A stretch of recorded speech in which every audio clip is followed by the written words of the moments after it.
All right. Three, two, one, and here we go. Start.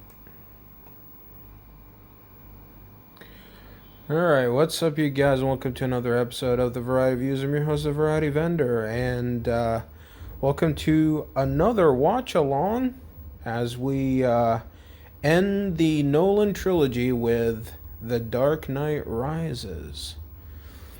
I watched this movie a couple of times when it came out in theaters. First time with a few of my friends, and then when we got out, we were so hyped to the point where I looked at my buddy and I was like, "Hey, how about we watch it again?"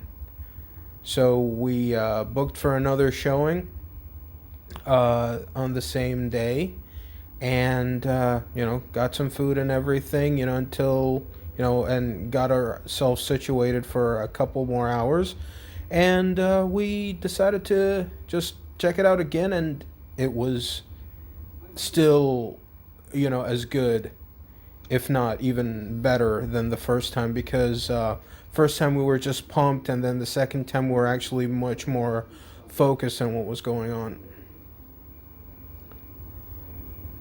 And it starts off. It feels like it's continuing what happened in the Dark Knight, but besides the Harvey Dent stuff, it's the only thing that's really mentioned from the Dark Knight. This is why I think that you take the Dark Knight out of like the trilogy, and you can actually watch Batman Begins and the Dark Knight Rises back to back, and not really miss a thing.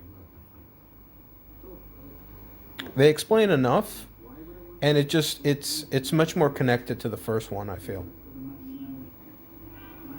I remember they had the first 10 minutes showing right before Mission Impossible. I want to say Ghost Protocol, right before Ghost Protocol, which came out in 2011. And I also remember that they showed it in on YouTube as well. The first 10 minutes was just out there everywhere, and everybody was just so hyped in seeing what was going on, what's happening. And this is just a great opening, right there with the Dark Knight as being one of the best openings to any comic book superhero film. Very well done.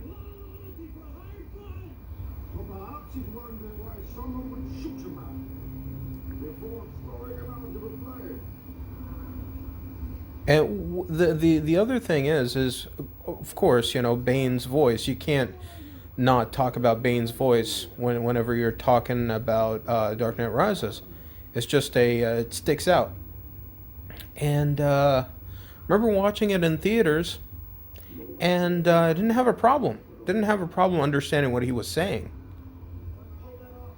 A lot of people said like it was muzzled, and like you can't understand what he's saying. I never got that problem. I never got that problem. And a few of my friends were, English is not our first language, and we still understood what he was saying. So I don't get what was the problem, really. I remember watching a review from Joker Mode, who is a well-known critic from the UK, and what he said was, and it kind of makes sense, that most of the time when somebody's speaking, people focus on the mouth, the mouths, where to understand what the other person is saying, and if you're not seeing the mouth, there's like this disconnection going on. Just a great scene.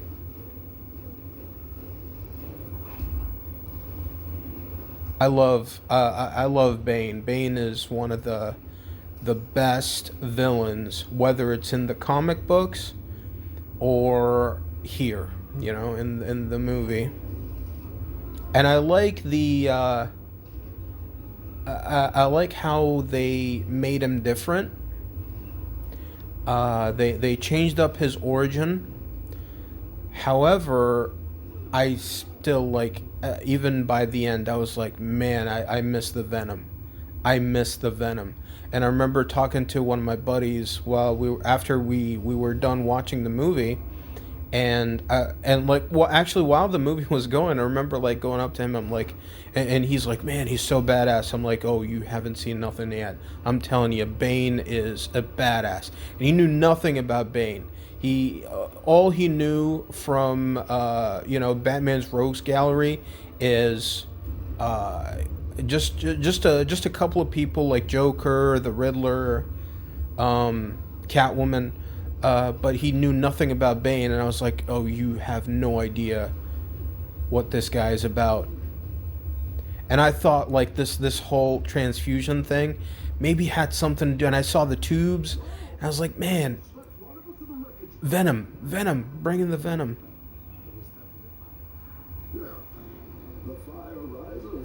The fire rises. Tom Hardy is just absolutely amazing. And again, like I said with the Batman voice, the reason why I like this, just like I like the Batman voice, is because it's iconic. It's it's easy to do an impression of. You do that voice, and people completely understand where it's from, and it's one of the things that makes this movie memorable is the voice.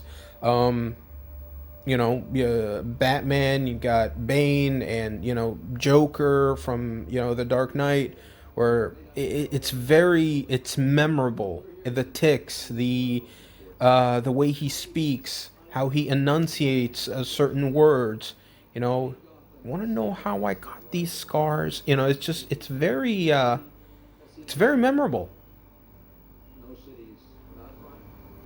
Much easier than I would say like Jack Nicholson or Selena Kyle, Michelle Pfeiffer's Selena Kyle, or Danny DeVito's Penguin. And maybe Penguin is a little bit more memorable, but it's and Max Shrek maybe because it's Christopher Walken, but character wise, in Batman Begins, I don't think there's anybody besides Batman that you can actually do an impression of. And again, like I said in the Dark Knight watch along, I still like don't get why Batman had to take the fall. They could have just been like, "Oh, it was Joker all along." That was Joker. Joker who did all these things and just pinned it on the Joker, but they just pinned it on Batman. I don't know. Like there could have been like a million ways around it, but they wanted to make Batman seem like a martyr, especially by being away. And this is the only connection that they have from the Dark Knight is the stuff with Harvey Dent. There's no mention of the Joker, so it really makes me go. Dark Knight could have, you can watch Batman Begins and Dark Knight Rises back to back, and not really miss a thing. Because they explain it. They explain so much of what happens with Harvey Dent, because like that's the thread, and you're really not missing a thing. Plus, it makes it easier since you get Katie Holmes, and then that sore thumb of Maggie Gyllenhaal being out there as Rachel Dawes. It's like what happened to Katie? But whatever. And this is something that's totally not Batman. It's totally not Batman. Because Batman would never give up. Bruce Wayne would never give up being Batman. I mean, he got his back broken, and he was still finding ways to get back into the field.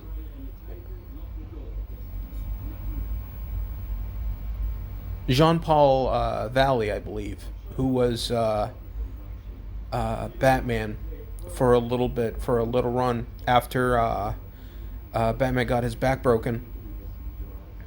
Bruce passed on the mantle to Jean-Paul Valley, and Jean Paul Valley was like this crazy Batman. And I remember the outfit that he used to wear, which was it had like spikes on the shoulders, looking like a freaking road warrior.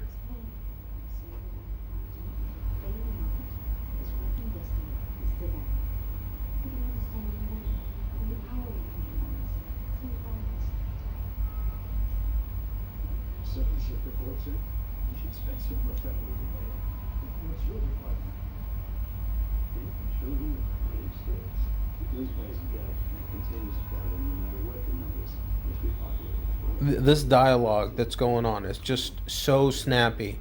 You know, it's the snappiest it's been. Um, cause before I feel Nolan's movies before Inception.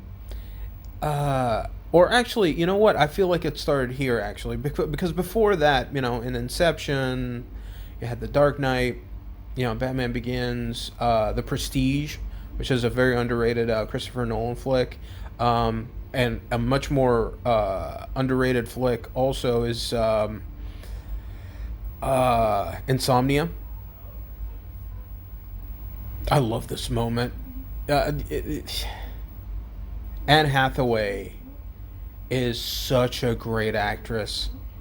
The way that Nolan used her here, and you see that, you know, she's acting like nothing's going on, and I didn't even like first time watching this. I didn't even notice that she was wearing the pearls. I did not notice that she was wearing the pearls. It just goes to show how great of an actress she is and how devious Catwoman is.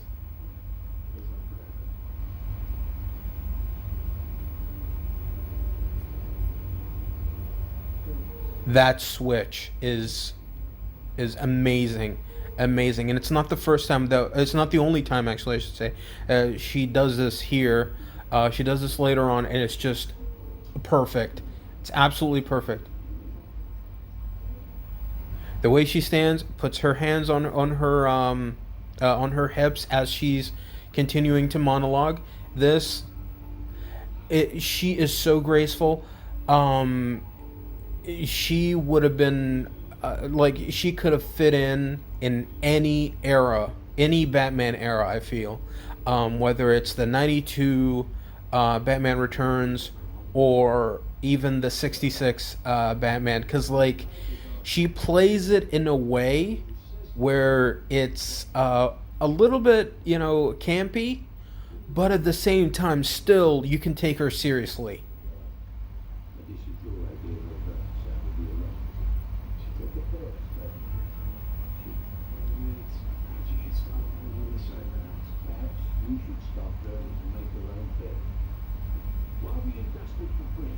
See, Michael Caine, uh, you know, in Batman Begins, I said before, where he was great.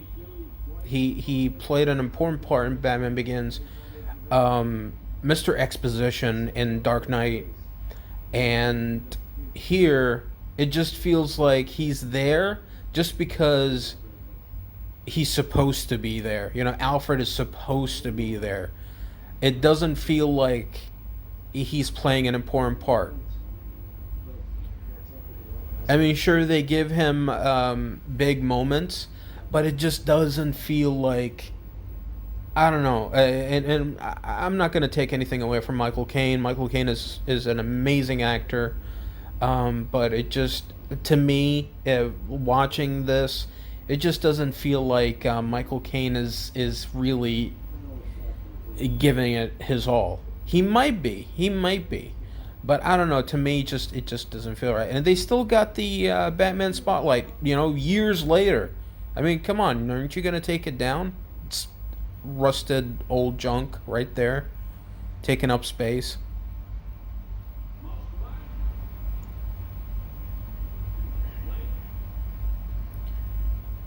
Wayne Manor is just completely It looks like it's hasn't been. It looks like a haunted mansion. And going back to my uh, earlier thoughts about Christopher Nolan, where about the dialogue being snappy. Before it just like before this movie, it was always Nolan showing rather than letting the characters speak, where the dialogue was there, but it was just there was just enough dialogue for you to understand what's going on, and there's bullet points, but never to this level, because in Dark Knight, right here in Dark Knight Rises, there's a lot more back and forth, where it feels like it doesn't even feel like a Nolan movie anymore. It kind of feels like whether it's Tarantino. It's a little bit. It feels like there's a little bit of influence from Tarantino, um, where there's much more conversation, and even like a little throwaway conversations where it's not even needed, but it's there. It's just boom, boom, boom, boom, boom. Not that I have a problem with it. Just I started to notice that where it's not about the spectacle anymore. It's not about the big scenes anymore. It's much more character based, which is good. I always like character based movies.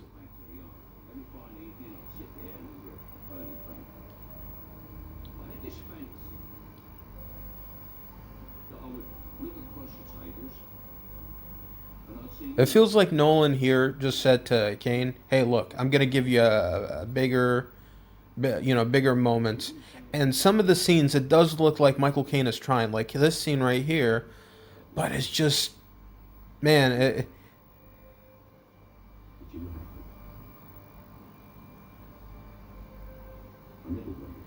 this scene right here, when I first saw this, I was like, oh, this really does feel like the end. Because mostly, like anytime something happens, it just feels like this is this is Christian Bale's last run as Batman. And they got me. They got me by the end, where I was like, are they gonna do a sequel? But of course, we never got one, sadly.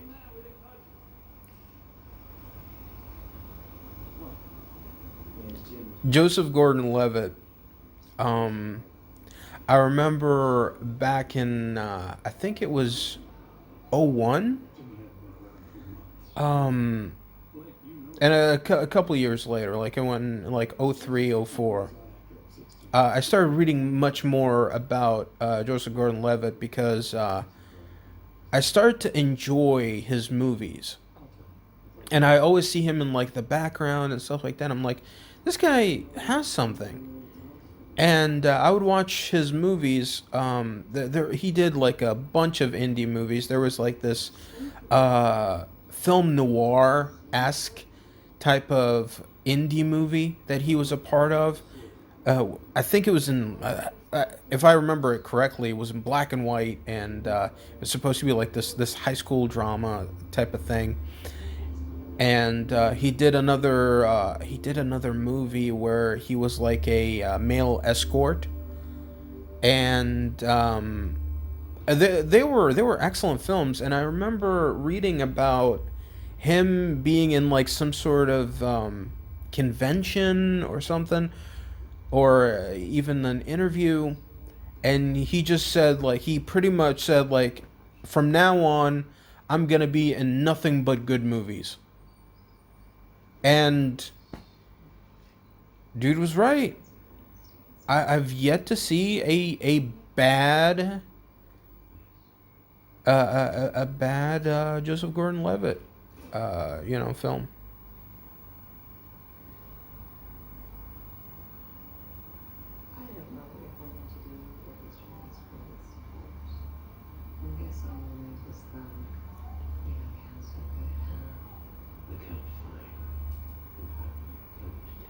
I guess that's Daniel Bruhl. Look at Anne Hathaway. Anne Hathaway is just look at her. Look at the switch of her just being looking like she's close to being in tears. Just excellent acting. Just absolutely amazing.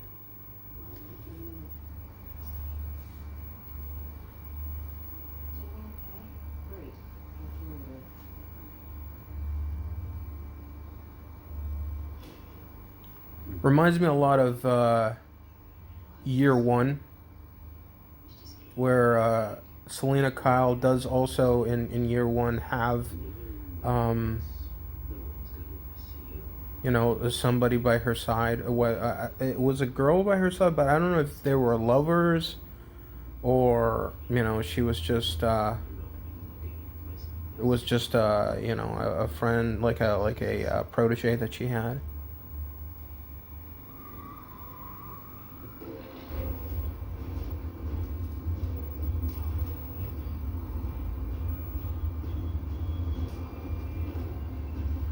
I will say the hand to hand combat is done a lot better here than the previous movies. Like I gave Nolan a little bit of crap and like the great, awesome.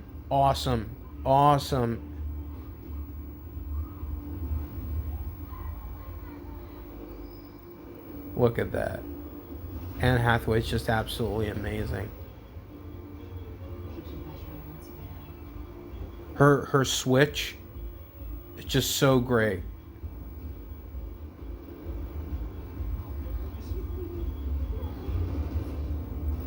Just absolutely amazing.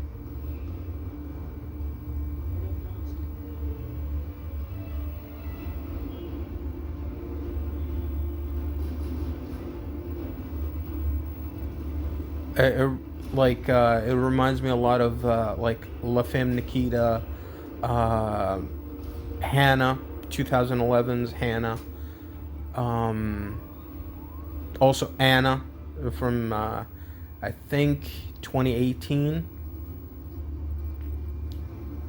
Just all these movies that I feel like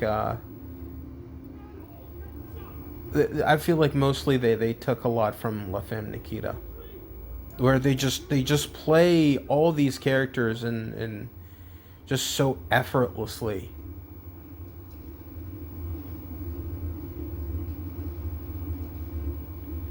This was a lead in to one of the most shocking moments in the trailer to The Dark Knight Rises.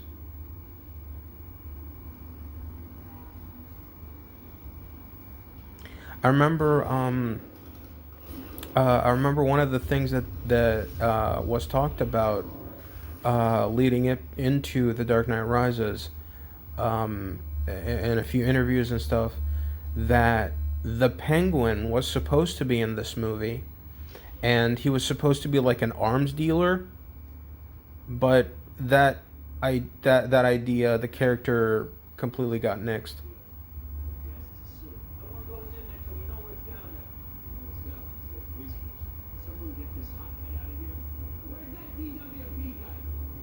Let's get this hothead out of here. It's not warranted. It's not warranted, for Gordon Levitt's character to be like that.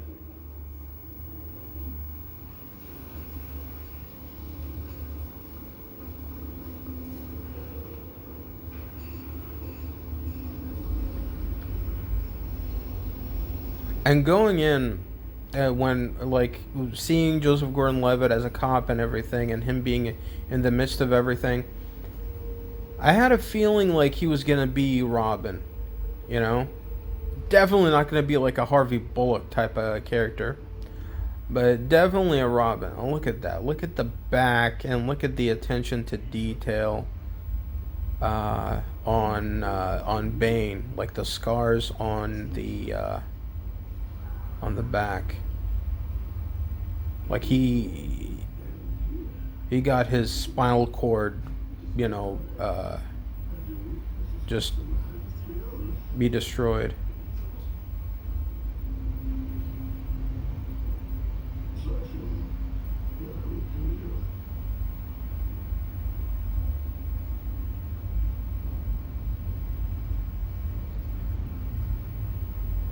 Just no wasted movement from Bane, from Tom Hardy.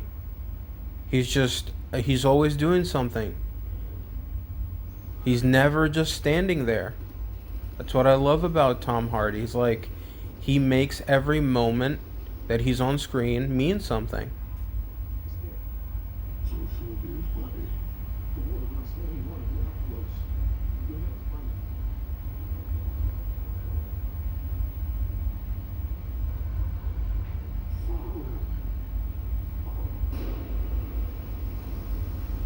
Just shot him. Could have kicked him in there or like pushed him, but just shot him. But again, it goes to show like how much Bane just, doesn't care.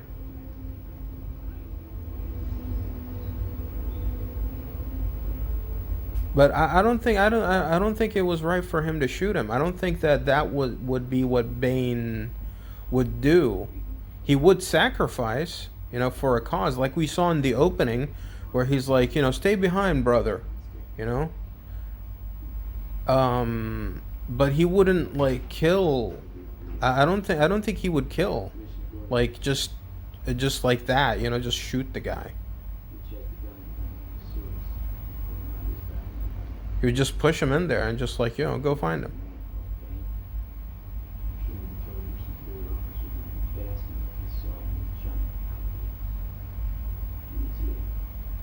That line, giant alligators, I was like, Killer Croc? It would have been cool to see Killer Croc, but nope. Nolan has got to make things realistic and no supernatural stuff. Like, come on, you could have had like a deformed, cannibal. Yeah, I think he could have found a way.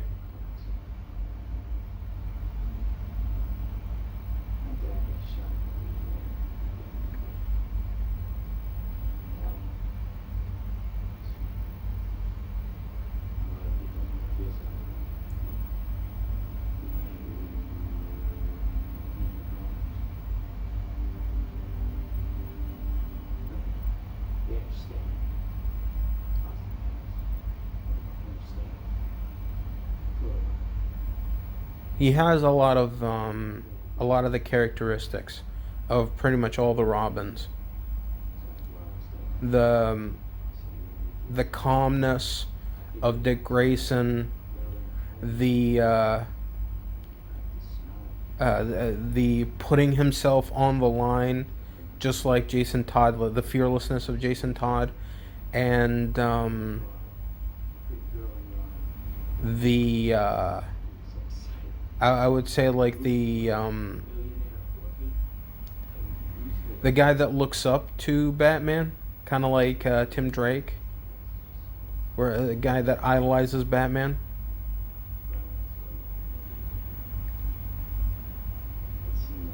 And plus, he's a cop, so it's kind of like what Dick Grayson um, did in between being Robin and Nightwing.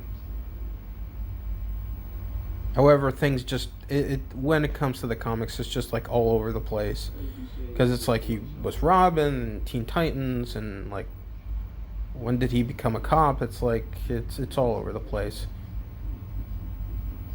It's not like you just wake up one day and you're like, okay, I'm a cop now. It takes training, takes time, until you get before you even be on the field, there's a lot of stuff that you got to go through. So it's weird.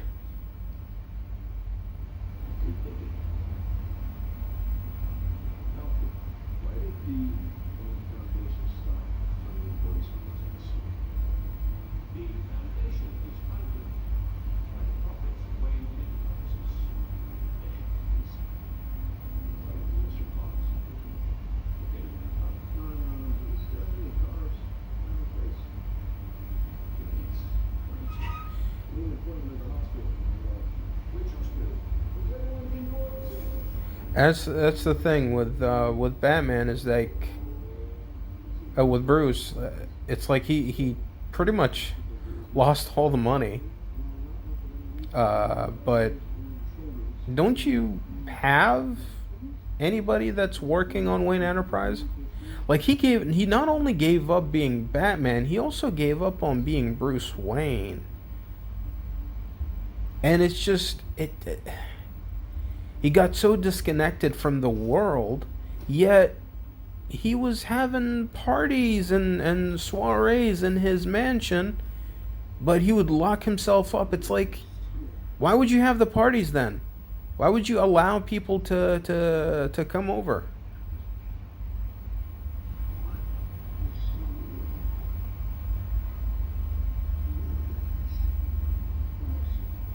This was the scene I believe in one of the trailers, one of the teasers, I think. And I was like, what happened to Gordon? I was expecting more than just him escaping. Like Bane would have frickin' effed him up, but no, that's not what happened. It's I'm morbidly saddened.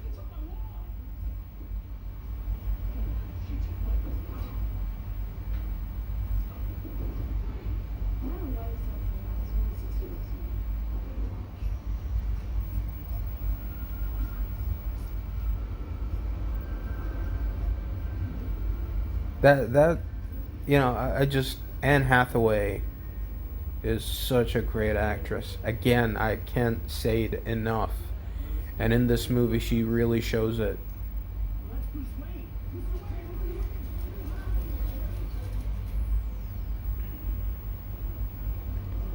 Turned off all the cameras using his gadget. That was so badass, so badass. And this has got to be also like a nod to Batman Returns. You get nods to the first Batman movie, and you get nods in here as well. I really do feel like Nolan appreciated the movies that came before him.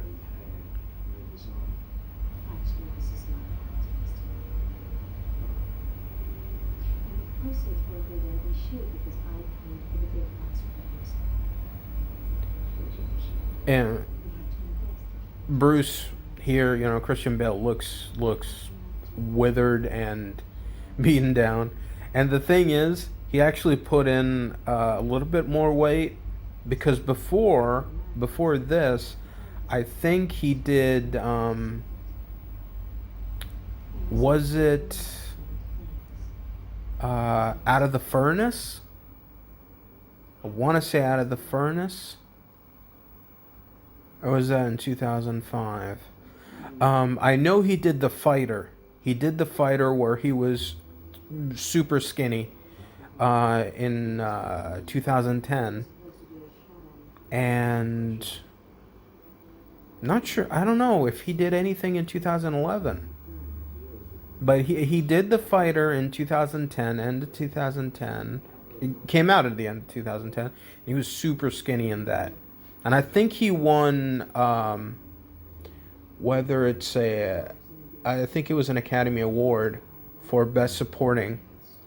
It was, well deserved. Well deserved. Comes back here, again as a lead, and it's just, it's like another day. It's another day as Batman.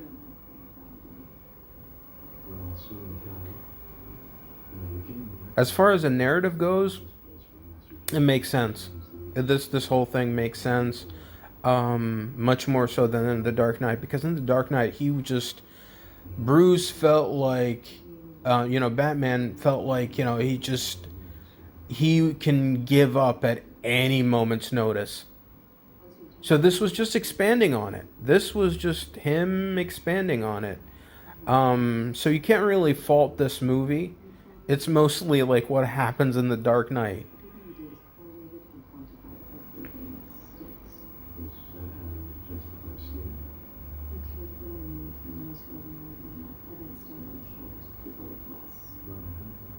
I wish they would have brought up like the mistletoe thing, here just like they did in Batman Returns. Bring it up here, and it's just I think it would have been a wonderful nod. But there's enough homages done, and still Nolan making it his own.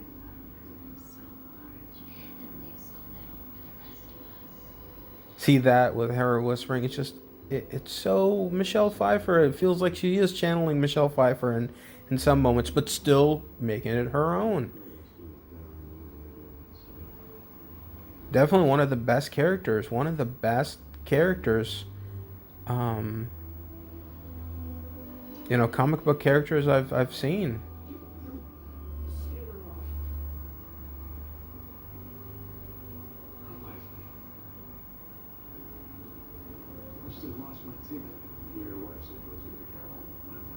My wife. It's just.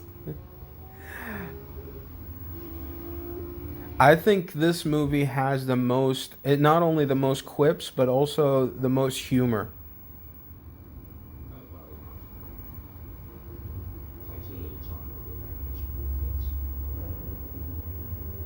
See, there's a lot more humor in this movie than people give credit to the entire Batman trilogy.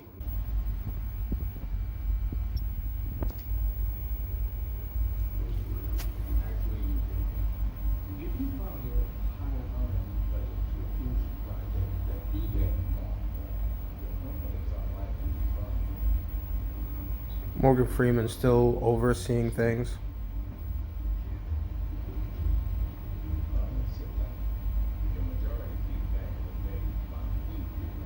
Roland Daggett. Another important character in the Batman mythos. Got a lot more time to shine in the animated series. I think he was also the reason why Clayface became Clayface. Matt Hagen. Yeah, Matt Hagen. I was thinking about. Trying to remember his alternate character. See, when Enterprise is losing a lot of money, yet Morgan Freeman still has the toys, the gadgets.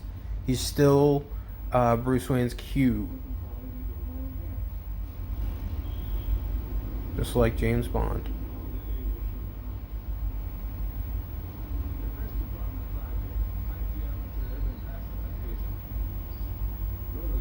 I feel like the Batman movies are one of the reasons why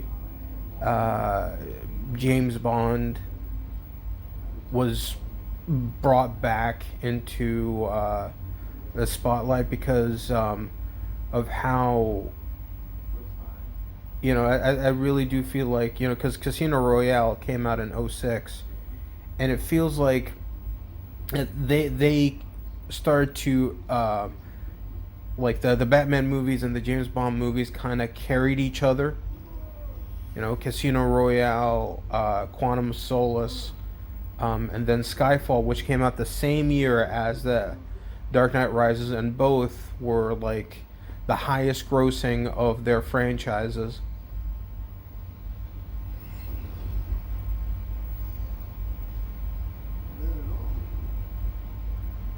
That kick, year one, when he kicked that tree.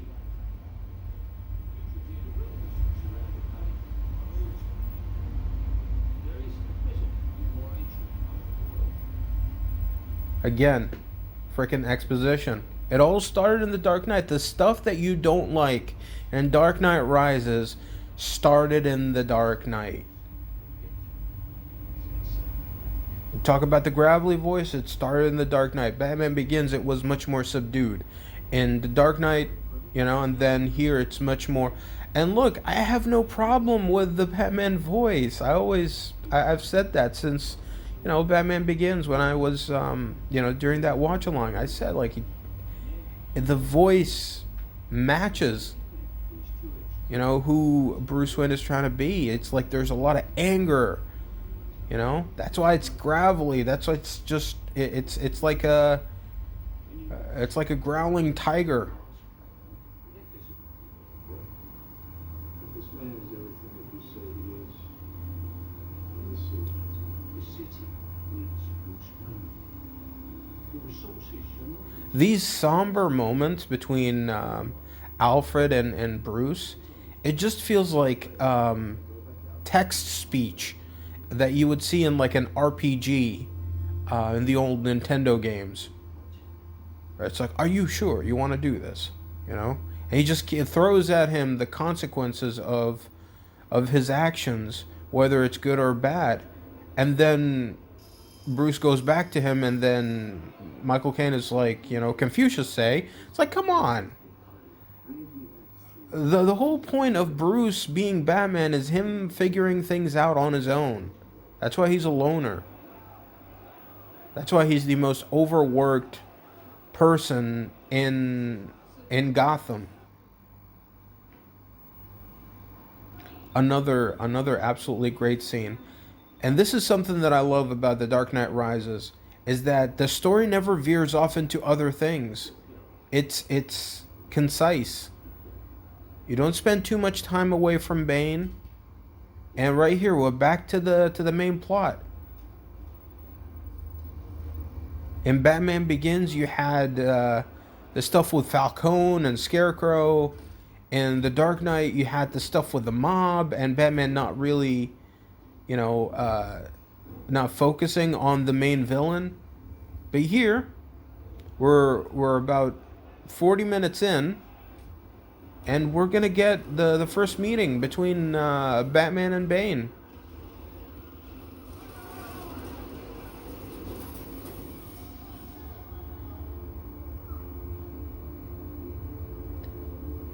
This right here, I feel like it would be in a comic somewhere, you know.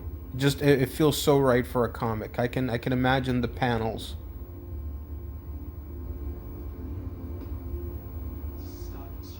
there's no money in this deal. Right. Now why are you people here? This is why I think Dark Knight Rises is the second best Dark Knight movie. Second best Batman movie of the Dark Knight trilogy. Much better than the Dark Knight. Like, I love the Dark Knight, but I think the Dark Knight Rises is better in more ways than one. The intensity, the sense of urgency, the dialogue doesn't feel like it's just thrown on. And I feel like there are more characters that you care about in The Dark Knight Rises than The Dark Knight. Or at least I care about. Not, I'm not going to generalize and say like everybody cares about everybody here. But there's more characters here that I care about than I feel for The Dark Knight. Because like in The Dark Knight, all I cared about was Jim Gordon, Harvey Dent, and Jim Gordon, Harvey Dent, and Joker. That's it. I didn't even care about Batman. But here, at least I care about Batman more. Like, really, Batman was like the least interesting person in The Dark Knight.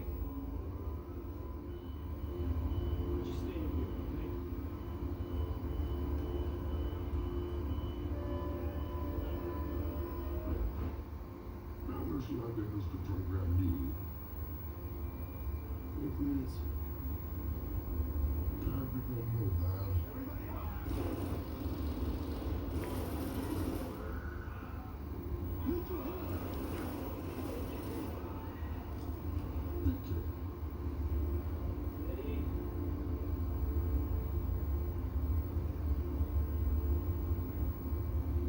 This whole scene, it just feels like,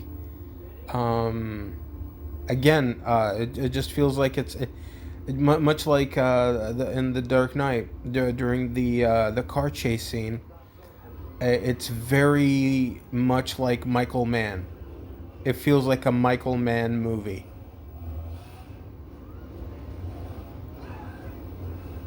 But you have the music here. You have the music here, and it's pumping. It's pumping, and man, like the music, the score here is my favorite of the Dark Knight trilogy. Where every moment that you see Bane in, it's very intense.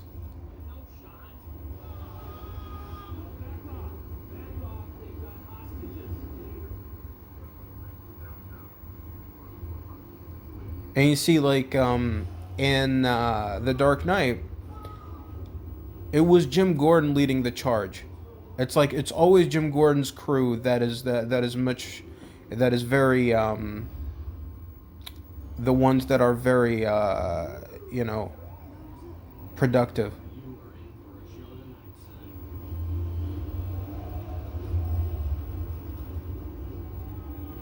This cop knows about Batman, so like Batman's been around for a while, and it's like a return of a legend.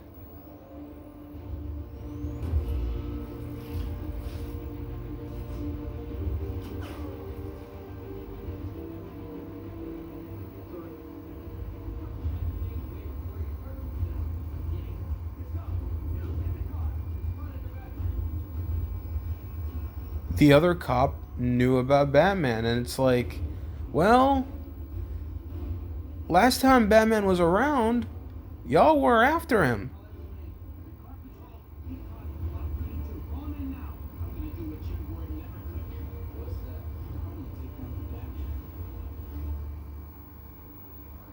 See, everybody has something to do, and everybody seems like there's importance to them.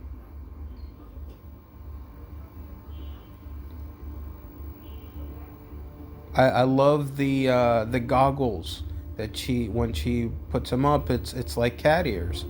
Very very nice touch by Christopher Nolan.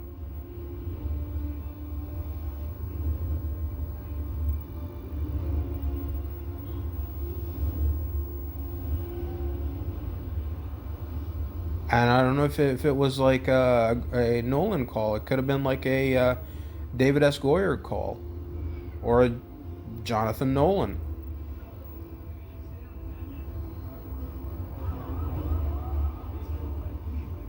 Jonathan Nolan doesn't get enough credit um, because I feel like whenever he's not working with Nolan, that's when Nolan's movies they don't make a as big of a splash.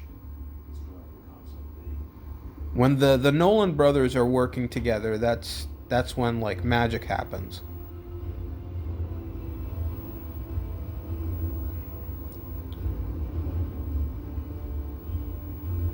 This whole scene is very very tense.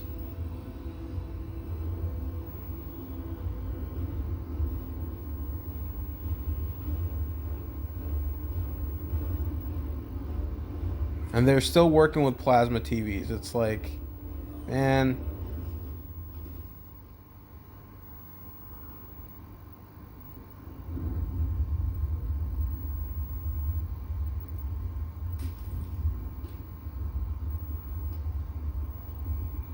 okay, how did he knock him out?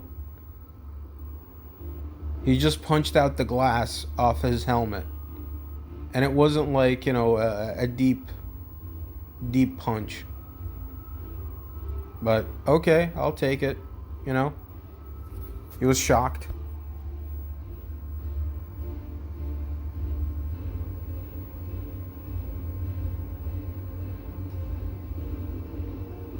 Great scene. You feel like the wheels are turning in Bruce's mind, and he just goes for it.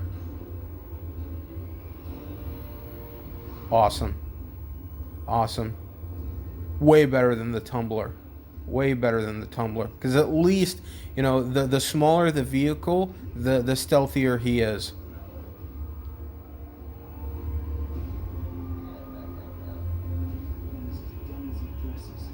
Definitely a better chase than Batman Begins, where he's just like crashing through rooftops and just not giving a care in the world.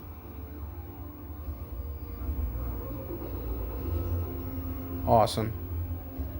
And here we get a little bit more comedy. I remember seeing this on the big screen, and the audience started laughing really hard at this moment that is about to come up. It's one of those. It's one of those funny moments. One of the genuinely funny moments.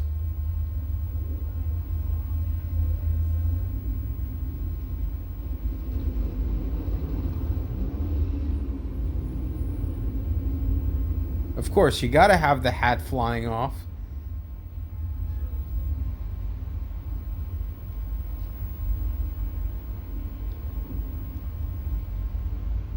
Bane said the Batman interfered with the task force.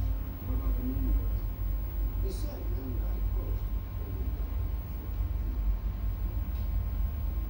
fine with you."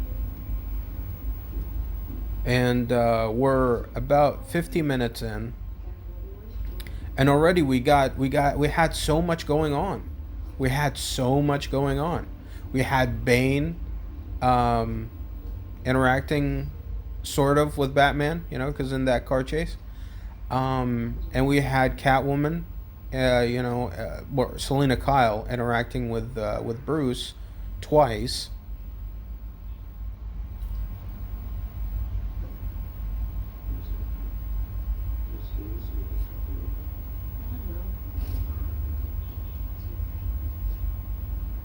Great moment. Great moment by from Anne Hathaway. She's so cool and fun, and it's just a all around great, great character.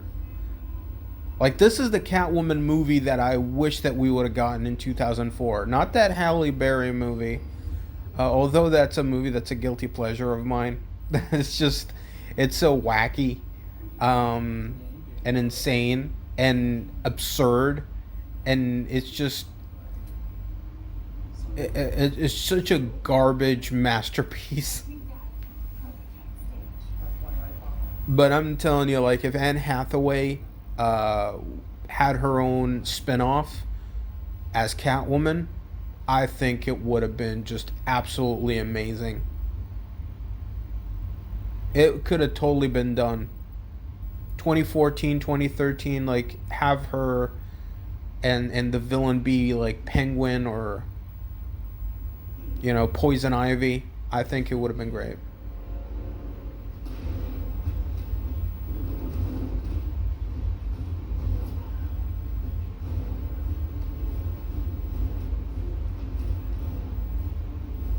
This is very Arkham Asylum-esque.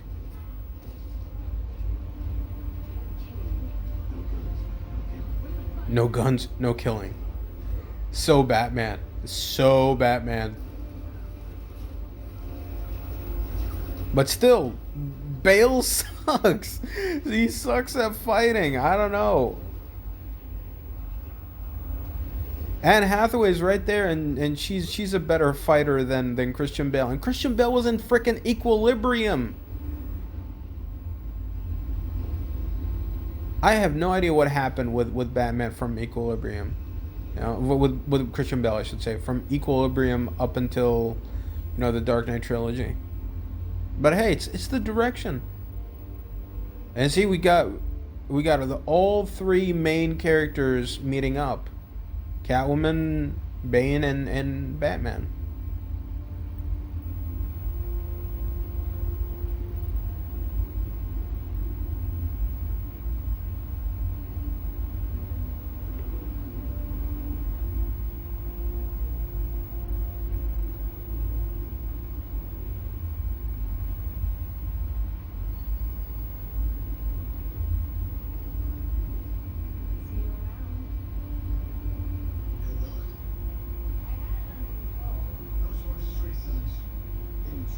Another funny moment is about to come up.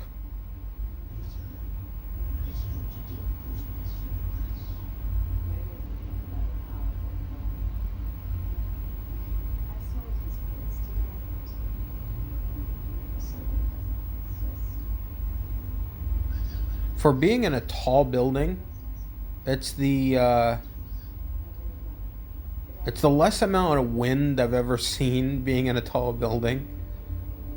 Like her hair should be going all over the place.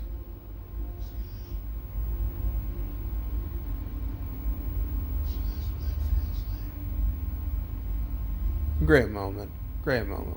So that's what it feels like. It's just it's very apropos. Not it doesn't feel like it was shoehorned in.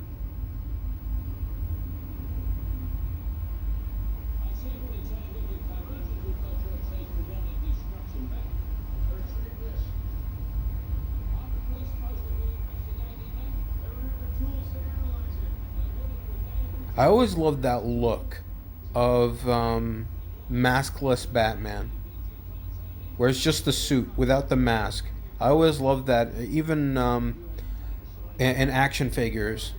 Whenever you're able to, whenever you have the option to take off the mask, um, I always loved that look.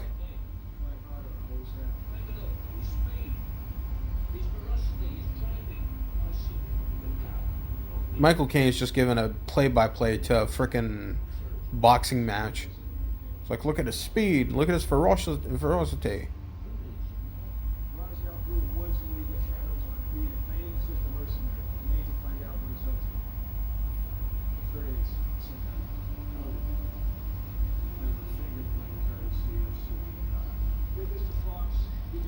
There's a little bit of detective work. I like that.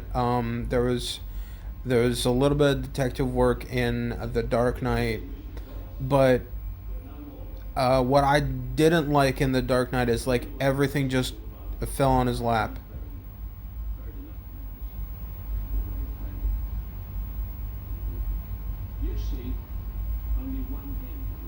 And this didn't make any sense for me. Michael Caine just ups and gives up.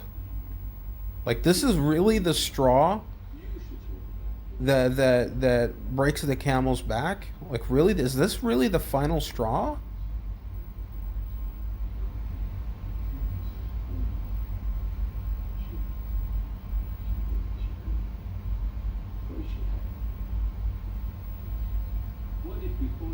Now Bruce doesn't want to give up on this. Like it doesn't make any sense. Like he's been off for 8 years and now he doesn't want to give up on this. I mean, like, come on.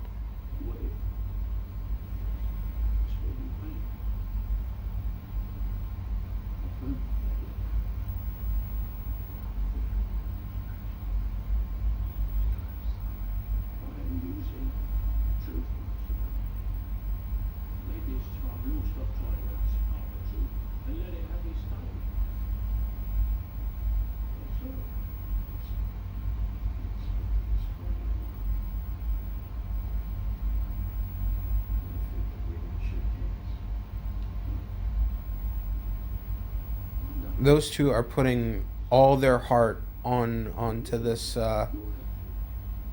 scene.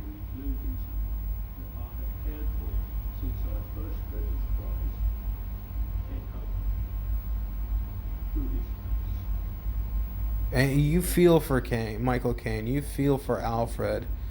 You feel for Bruce. There's nobody wrong in this scene right here.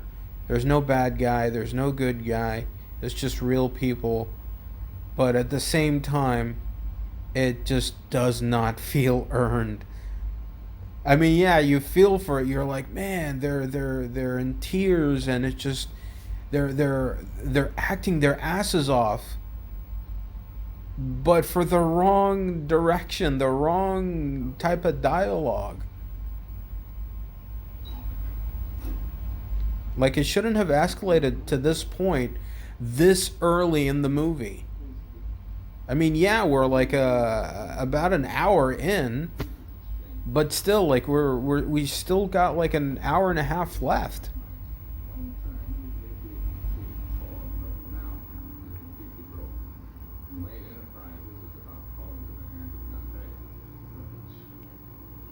John Daggett, yeah, not Roland Daggett, John Daggett. Okay. I guess he's Roland Daggett's son.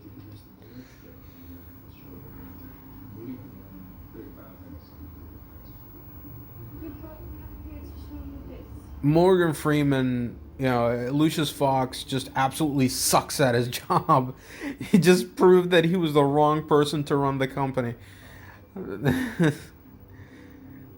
It's like, you got to help me out of this jam, Bruce. I owe a lot of people because of a lot of debt. And these loan sharks, man. I invested in the wrong companies.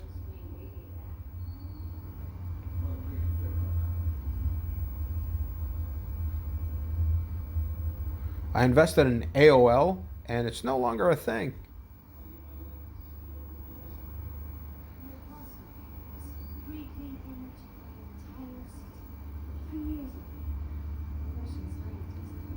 I bet he put in into Nokia because he thought that was going to be like still huge.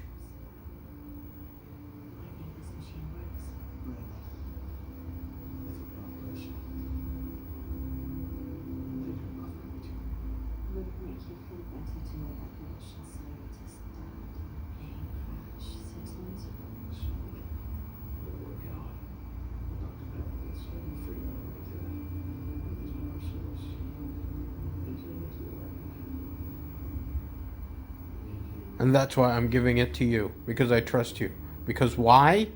It's like,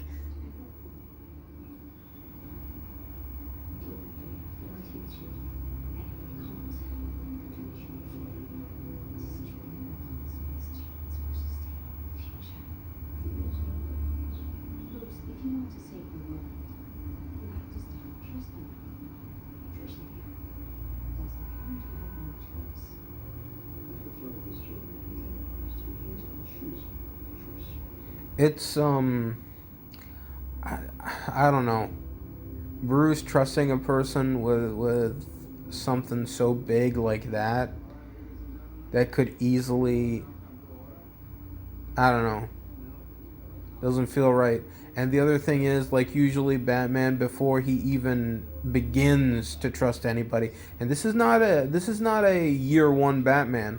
This is a Batman that's been around for a while. He knows what's going on.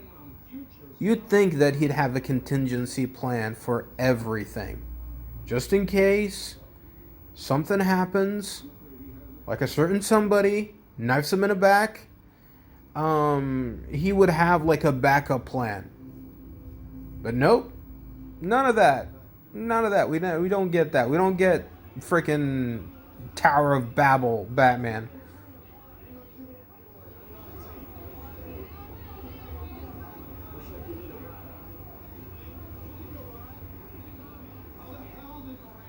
Oh yeah, Uber wasn't a thing in 2012.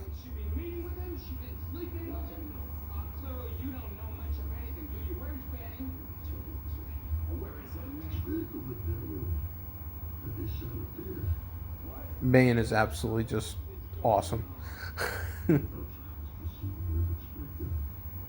He's chewing the scenery with his mask.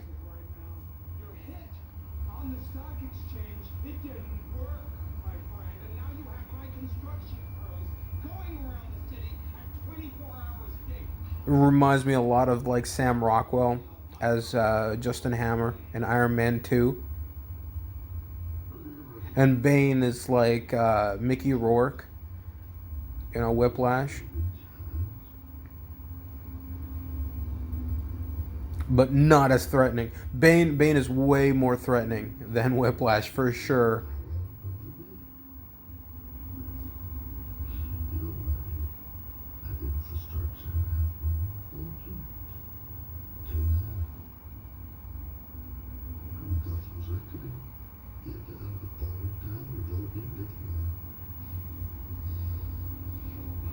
This is such a cliched, and we don't see it. See, we don't see it. Just like the how Michael Jai White died in The Dark Knight. We don't see it cuts, and I think this is much more effective than that scene with Joker and Michael Jai White, where you know how tough Bane is, how much he doesn't care about anybody. While with Joker, it's like you see him and it's, yeah, you get it, you understand what's going on. But like with Bane, it's just like Daggett said, you're freaking evil. And it's such a cliched line when he said, "What are you?"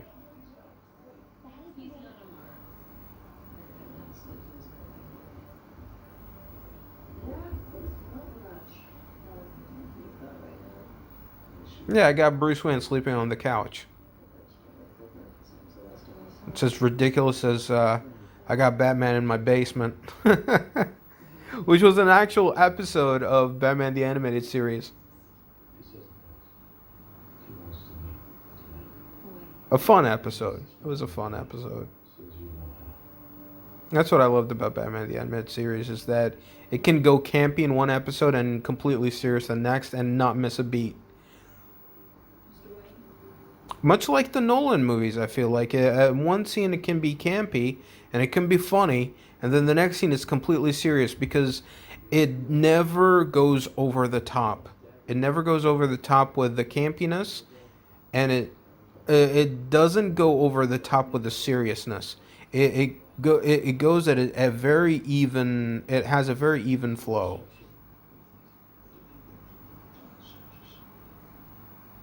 Really tell detail. To keep hot lights on, we had teams down here. It's a huge network. We're up north, right? We're up to grid. I don't have a problem. Yeah, next. Yeah, who's doing? They're working for me now. Yeah, we could use some other heads around here. So I can ask you questions. We're protecting you. So. A lot of it. That's insane. Jim Gordon is the most consistent character in the Nolan trilogy. That came back from Batman Begins and to The Dark Knight and here. I feel like he just keeps getting better and better as the movies went on. Indeed.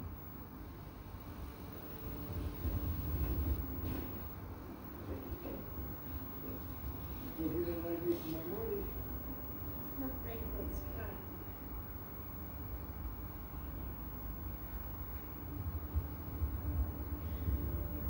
I'll take care of your parents' legacy first.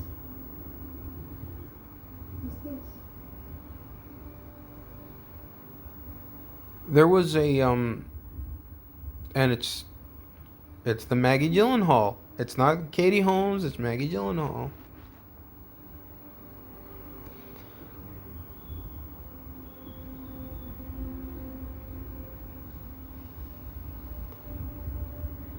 The one of the complaints came out of Dark Knight Rises is Miranda Tate, and why did she become so interested in Bruce Wayne?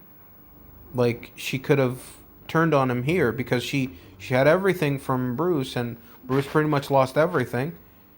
This could have been a perfect time to stab him and kill him, you know. But I think that I think there's more to her. There's more to her than what is let on.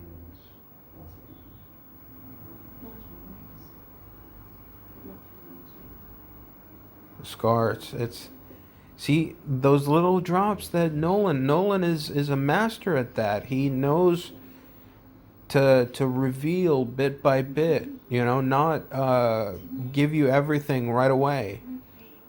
Um, but yeah, back to Miranda Tate. I think like there's more to her. There's more to her than people give her credit for. She's a very interesting character, and like you can tell, like she felt something for Bruce. She did actually feel something, and she must be lonely. Like all this time, all can she think about is, you know, her dad's work. Her dad's work.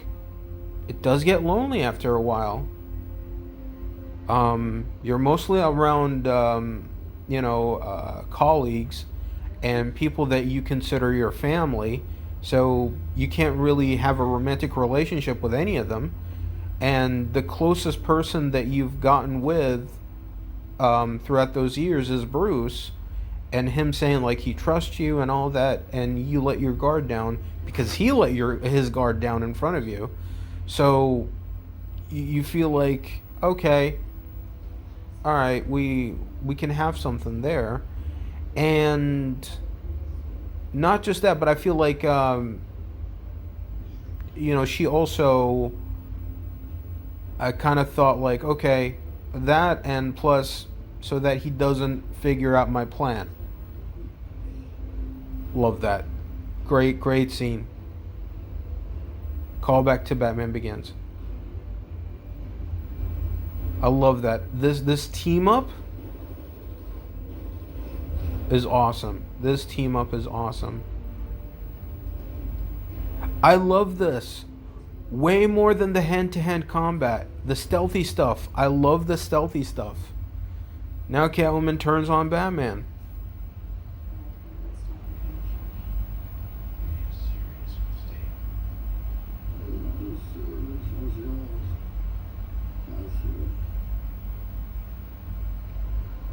An elaborate plan by Bane.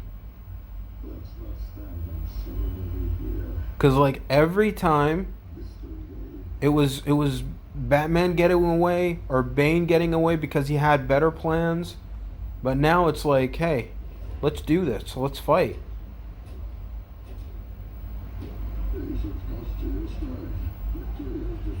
And I feel like that's the narrative. That's the narrative in all the Nolan movies is fear. And Bane uses fear against them. Because look at him. Batman is desperate. He's trying. He's trying to fight. But he can't. Bane is way too strong. And Batman's giving it his all. But you can tell he's afraid of failing.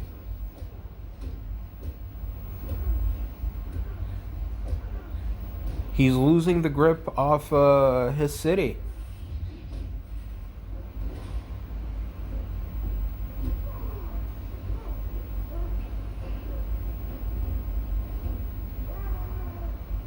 No music. I love this. There's no music. Just the punches and the kicks and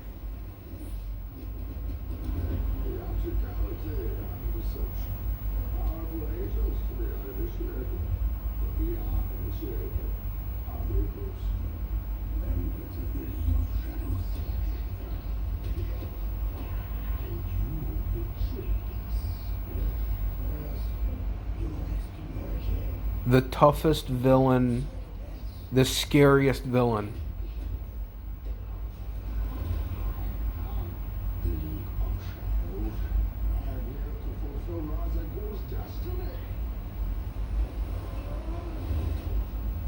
Tom Hardy is absolutely amazing in this.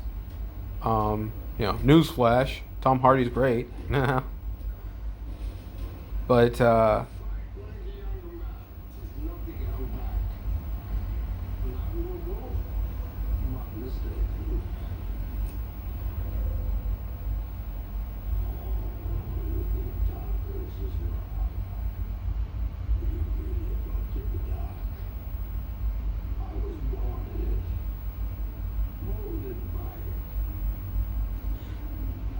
this is something that I think that the Dark Knight movies were missing, is that Batman never fought somebody that was the same as him. I think the closest is Bane. Bane is the closest, who is like a kind of a what if. What if Batman actually accepted the League of Shadows? What if he actually wanted to be a part of the League of Shadows? He would have been Bane. He would have been just like Bane.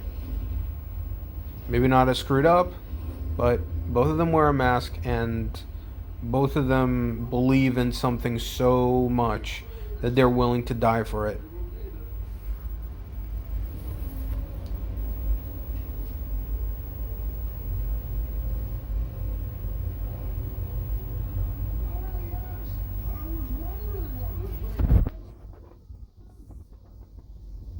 And this is a callback to, or an homage to the most famous Bane and Batman scene, breaking his back, right there, and it looked just as ridiculous. Him picking up Batman right there.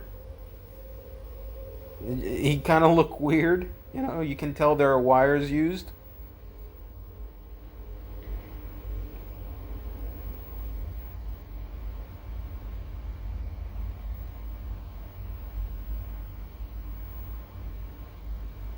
I feel like there was a scene cut because I do remember you get to see the mask on the ground and the water just washing up against it. I don't know. Maybe I have a different cut. There's definitely a lot of cuts here. Feels like there's stuff missing. Just keeps cutting, you know.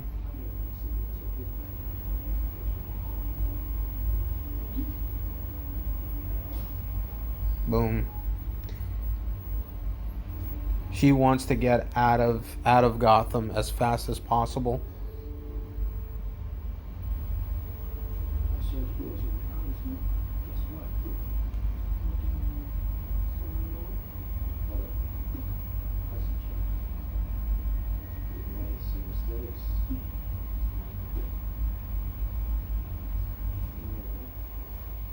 How would you run? Again with the snappy comebacks, the back and forth.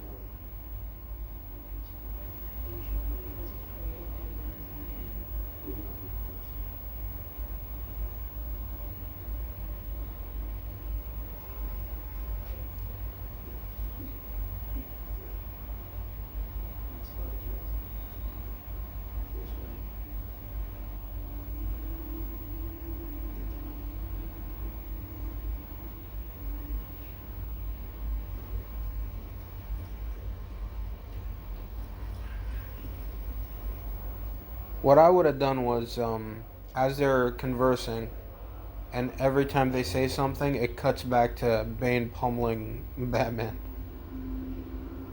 And right here, just like a James Bond villain, they're taking from the James Bond playbook, where the villain puts James Bond in a situation, and he's like, "All right, well, fend for yourself. I'm leaving."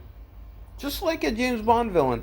That's why, like, I feel like the James Bond franchise took a lot from the Nolan trilogy, while the Nolan trilogy borrowed a lot from James Bond. So they kind of carried each other throughout the late 2000s. They both had a resurgence. Just like in the 60s. That's what it was all about. In the 60s, it was Bond, Batman, and the Beatles. And they came back in a huge way. Well, at least Bond and Batman did.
Then you have my permission to die.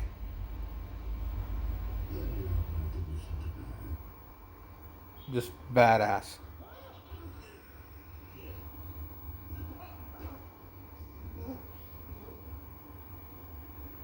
Badass scene.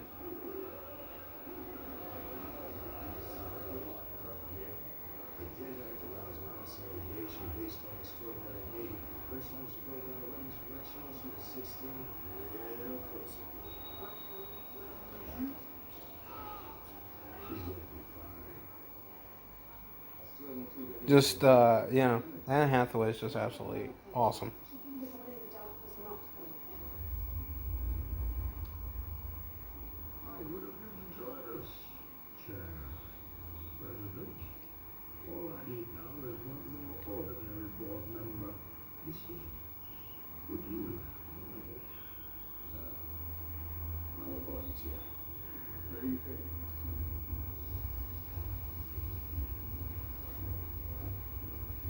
We get all the tumblers. Will you excuse us, please? Harassment, kidnapping, random crisis board. That must Couldn't you have given the Bane crew like all the Batman suits as well?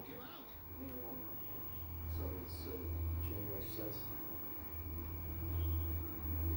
I'm sorry, I couldn't take you seriously. Makes me think, like that would have been a cool, a movie for Iron Man 3 where Tony Stark has to fight against his own suits, where his suits get taken over and they fight him.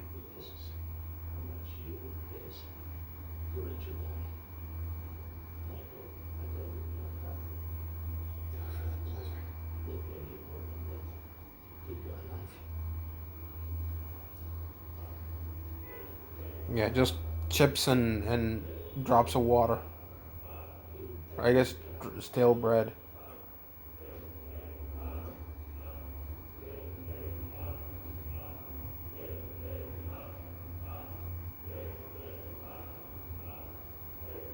That chant was like the rage back then.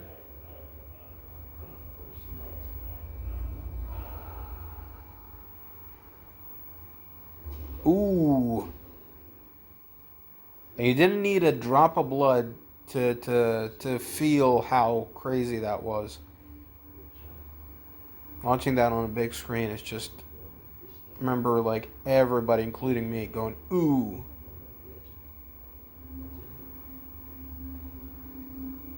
And great, kid they chose for this, where the gender is ambiguous, and hey, kind of looks like Tom Hardy as well. Tom Hardy has the full lips, so it's like, hey, maybe it is Tom Hardy. Maybe it is a young Bane. So it was a good red herring.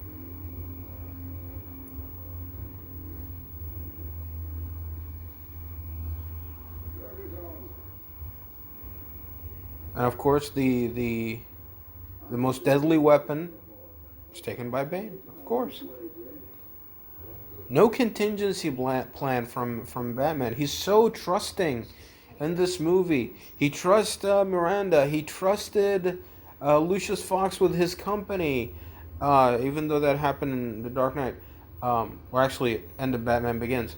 And he trusted, that Harvey Dent was going to be like the new savior.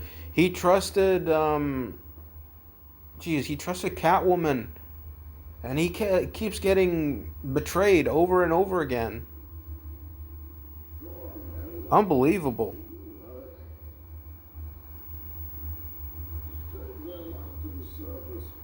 Batman would be way more cautious than that. He's taught better than that, He should have learned ever since Ra's al Ghul, came back and pretty much turned his life upside down. He should have had like trust issues, where he just doesn't trust anybody, and even be like distant from Alfred. But no, he just keeps on Hey, help me out with this. Tell me, what am I supposed to do?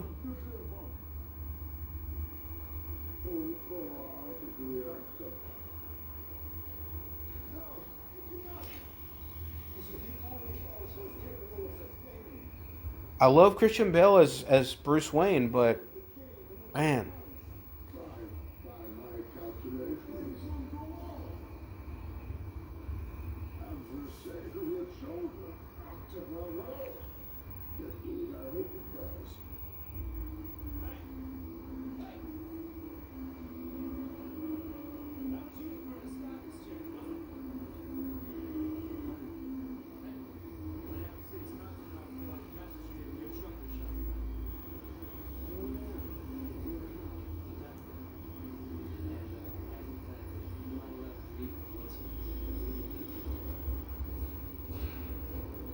damn.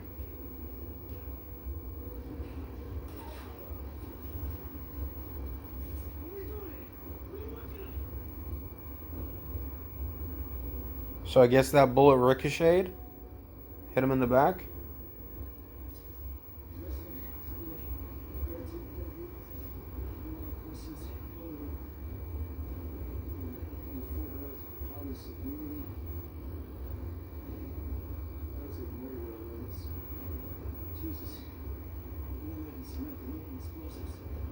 In one scene, he channeled two Robins. Or actually, three.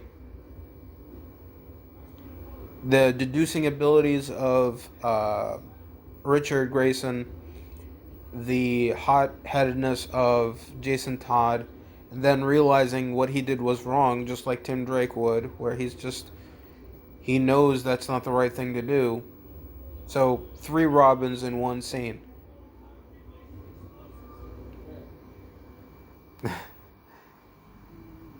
This is what you need to study, Joseph Gordon-Levitt.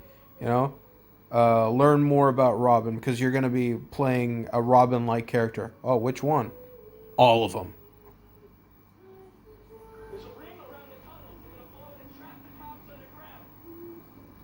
Pull them out. Pull them out now.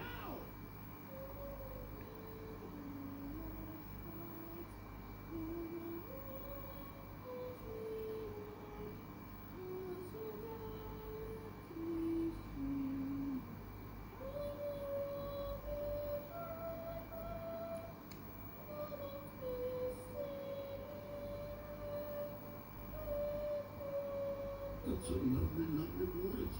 Oh, you don't say. Play-by-play from Bane.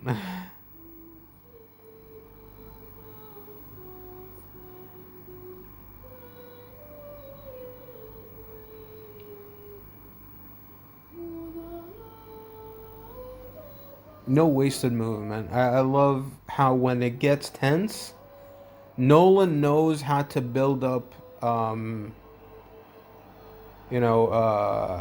very intense scenes. He knows how to build up tension. That's for sure. He's a master at suspense. Let the games begin.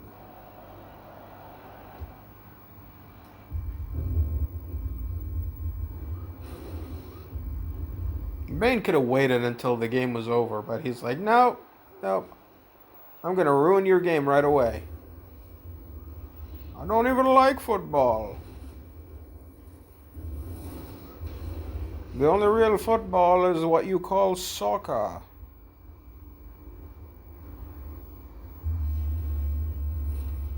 Awesome. Awesome moment. Awesome moment. That right there.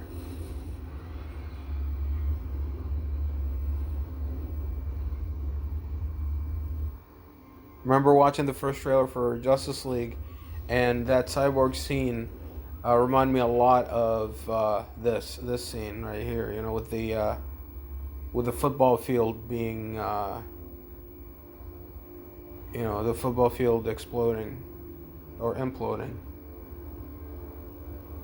whichever way you look at it. The bridges just there's no way out. There's no way out from Gotham.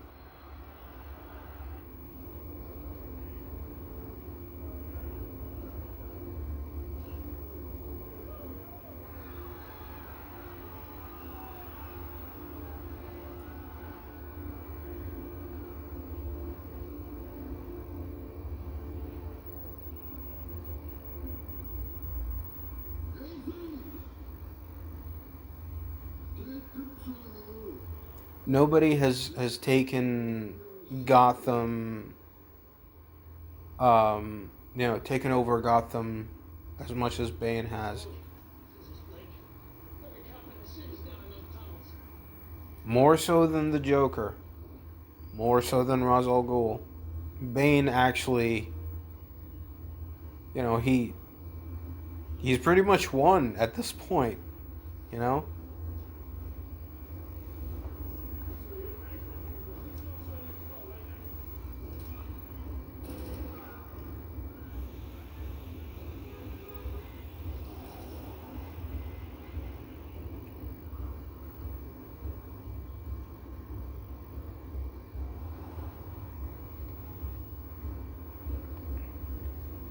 I love how much more focused this movie is now. Because we got Blake right here. Jim Gordon he's just about to get out of bed. It's weird because, like, now Gordon and Batman kind of switched positions where Batman is down and now Gordon is up.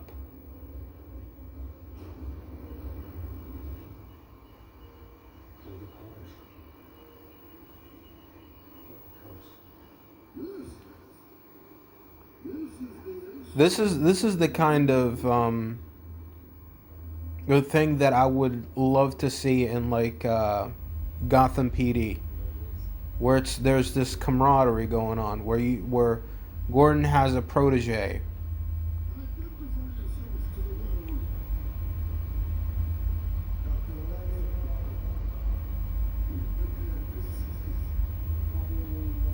Yeah, and everybody in the audience is like, "Oh."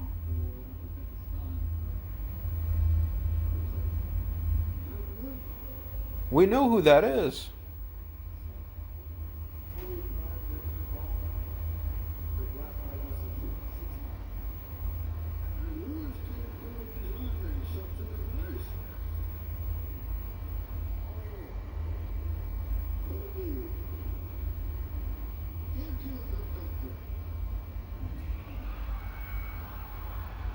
See, it cuts and we don't see it, but we know what happened because we see him fall, which is much more devastating.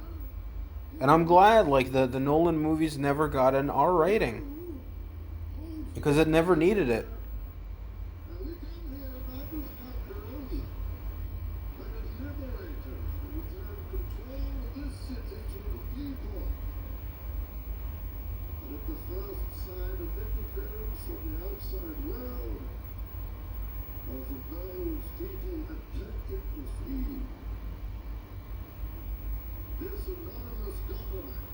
See, he talks about wanting to continue Roz's legacy, and pretty much, like, doing what he preached.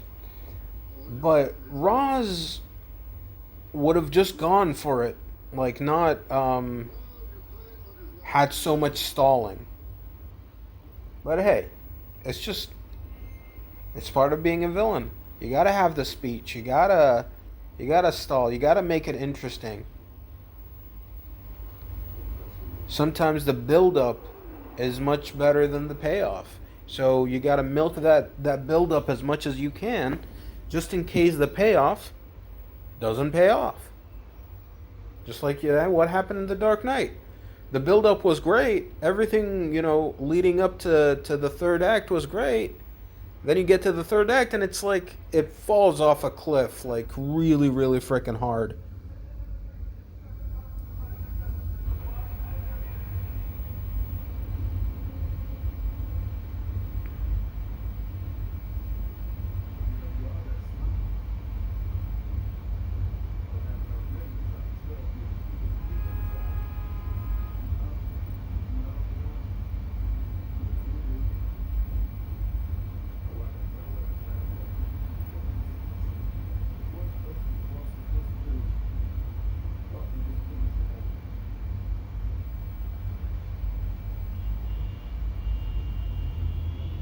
Even the henchmen that Bane has are much scarier than any of the henchmen that Roz had, that Joker had, or the mob bosses had in The Dark Knight.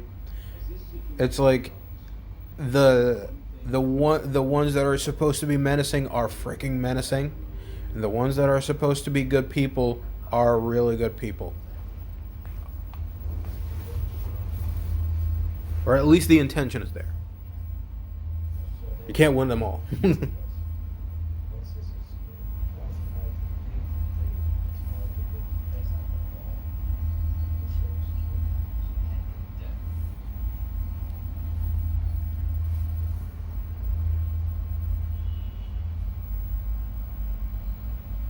I can watch an entire movie, like a road trip movie, with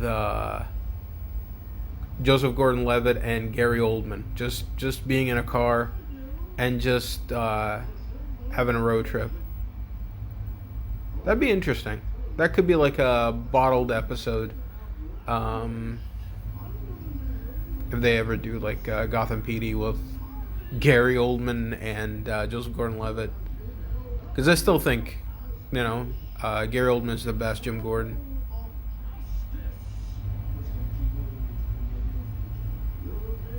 Mackenzie was good. He was good in Gotham. But after a while, you get tired of Gotham PD. It's like the Carl from Walking Dead. Coral.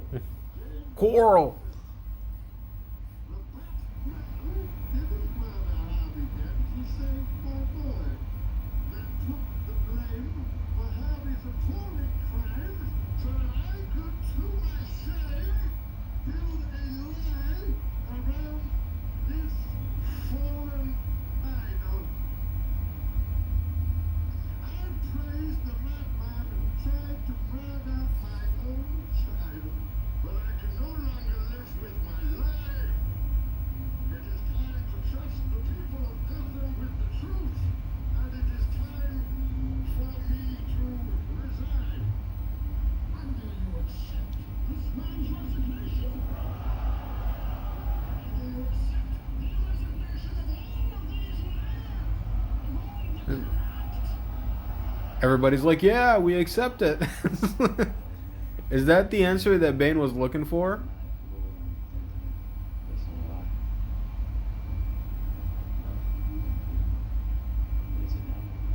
He believed him right away. Joseph Gordon-Levitt believed him. It's like, oh yeah, Bane said that, then I believe him. But then again, the whole point is that he knows how to read people, even from the back of their heads.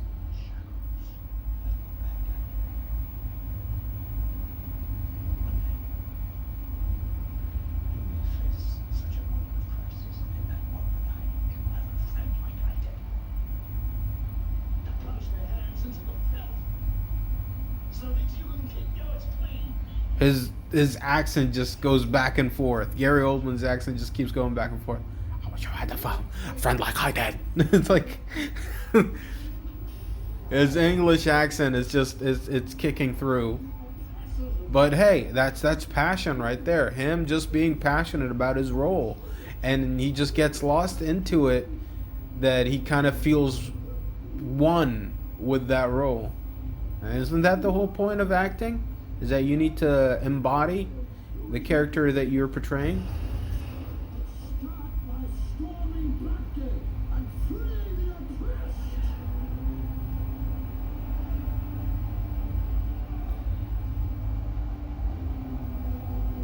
All of this, the inmates running the asylum type of thing, all of this just mirrors what's going on in the world at that time, now, and sadly forever. I don't think it's ever going to get better. I feel like anywhere in the world there's got to be craziness like this going on.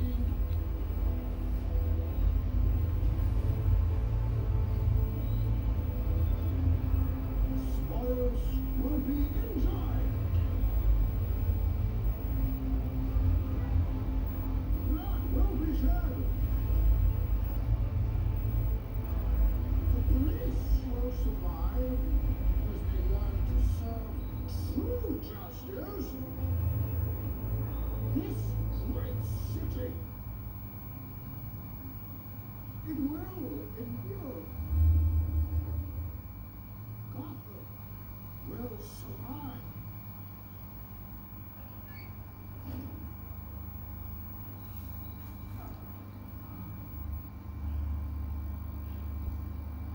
It's like Bruce is like, oh shit, I forgot to clear my browsing history. It's like, I gotta get up. Somebody's gonna break into Wayne Manor. Says he must first eat something. I was the prison doctor, a morphine addict, in bad displeasure of powerful people, including your past friend. Many years ago. It was a time of plague. This stuff is just delving back into the whole history of this prison. Left me in perpetual agony. The mess was the pain and pain. Pain. Since I was smoker, it was boiling up. The legend is that there was a mercenary who worked for a local warlord. These people just keep speaking in riddles. They were married in secret when the warlord found out. The mercenary was condemned to this pit. But then he exiled him instead. The mercenary understood that was the daughter of secret his release, but what he could not know was the true price of his freedom. She took his place in the pit. And she was a child, and the mercenary child. The innocence kind of flower underground was to be stamped out. One day, It's like they had a child and it was in the pit, and it's like, yeah, around crazies. It's like, but the child had a friend, a protector, who showed the others that this innocence was a redemption because in Christ. The mother was not so lucky. This is Ben's prison now. Who will got this story told.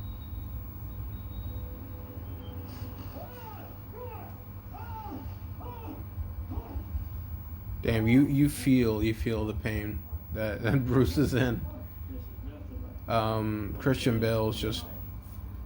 It has to be put back. I know I'm not covering new grounds, but Christian Bale's a great actor. You like this until you stand.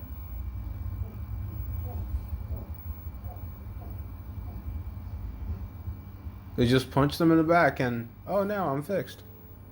Do not think I would return to this. I wish there was much more to it. Like they have I told you how to some sort of belt or something. watch you die. Oh, the many forms of mortality. Also, I have a wife. My great love. A wink at the lore. Taken from me. That's well done. That's well done. Wayne is your child. Your heir. In order to ensure that the shadows fulfills its duty to restore balance to civilization. You yourself of the decadence of Gotham will keep us. With all your strength, all your resources, all your moral fight. I know I'm not speaking much, but this is how good this movie is. It's like it sucks you in. It's very, very intense.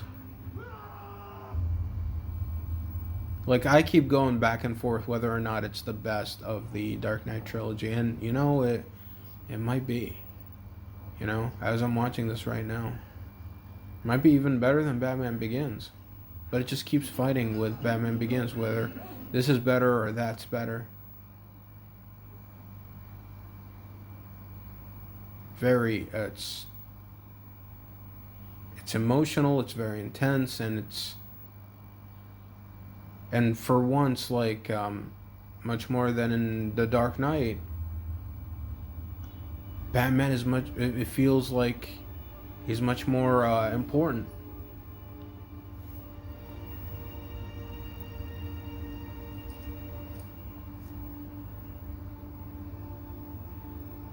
What's that? She was wrong. No, I think this is the last that we see of this girl. there's a storm going on. Maybe this is really normal. I think she just skips town afterwards. That's it.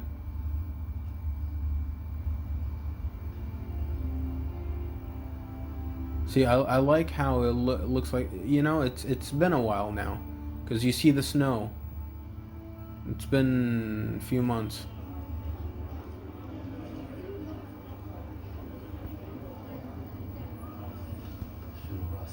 And I hate how it just keeps switching aspect ratios. Just keep it at one, you know, one thing. Whether it's widescreen or the full screen, just keep it at one thing. This entire movie is beautiful, so every scene, every moment is beautiful. So just keep it at that.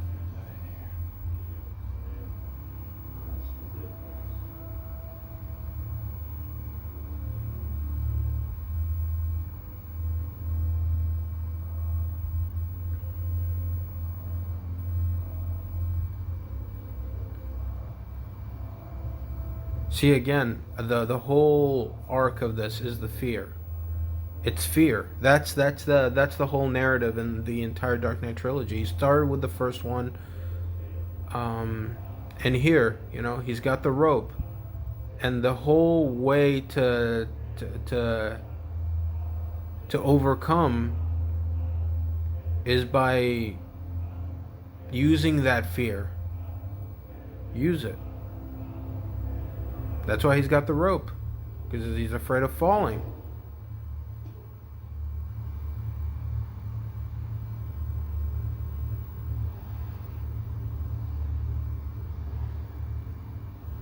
But I guess like the whole point is to fly is to not to expect to fall.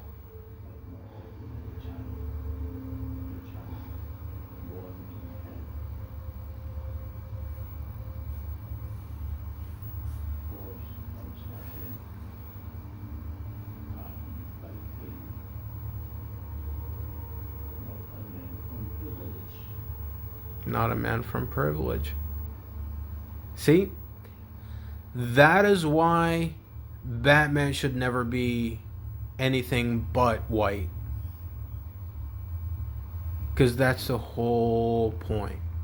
That is the whole point. Is a man born in privilege trying to prove himself in other avenues, trying to get to that level, to be that savior, to feel for others, But how can you feel for others when you've never been in their situation? And that's the whole point of Batman. It's like it's a gateway to empathy.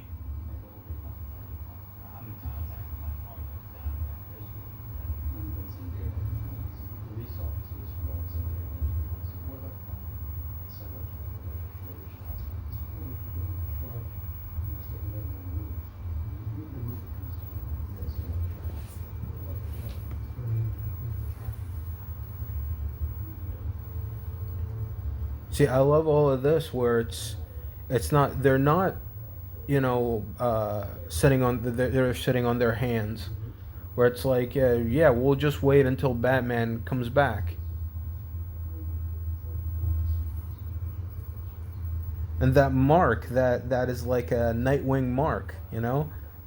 That's what it felt like when I was watching this in theaters, where I was like, oh, I hope he becomes Nightwing at the end, you know?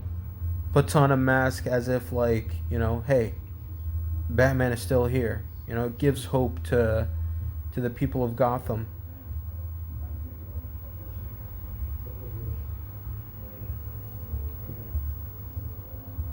starts riding the pod and just, you know. But hey, still, it's still great the way that it is. Maybe my ideas are good in you know, as theories and as when you think about them, but maybe in execution it wouldn't be that good. But just a thought. As the device's fuel cells deteriorate and become increasingly unstable, the point of detonation response timer and it will go off. I do like that there's, like I said, there's a sense of urgency going on here, where it's like, yeah, we got to do this, we got to do that. You know, there's no wasted movement. There's not a moment where anybody loses hope. And if they do, it's only for a second, and it's on to the next thing. You know, we could have had like a montage of people losing hope, you know, for months. But no, it just cuts a few months later, you know? And they didn't even need to say to you like a few months later. You just find out by through the climate, just how the setting looks.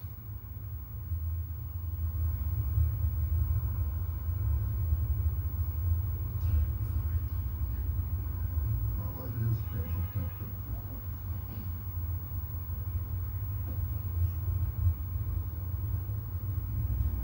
There were people living upstairs. Around the mountains of Jasper. And high in the valley. Where the world can see. And he killed that dude. Just killed that dude, but it was in a way where you saw people hung. It's like the imagery is crazy, but at the same time it never went to the point where it would have gotten an R rating.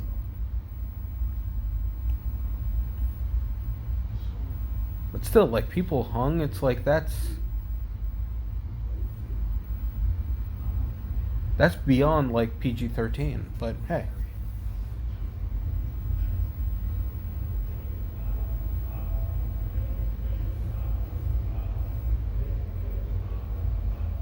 he wants to go again.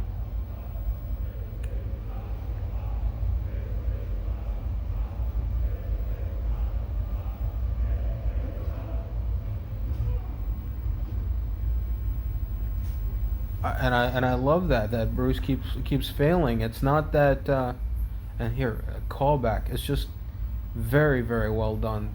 Again, you know, you can watch Batman Begins and then Dark Knight Rises. Not even watch The Dark Knight. Just, you know, Batman Begins and Dark Knight Rises right away. It connects so well.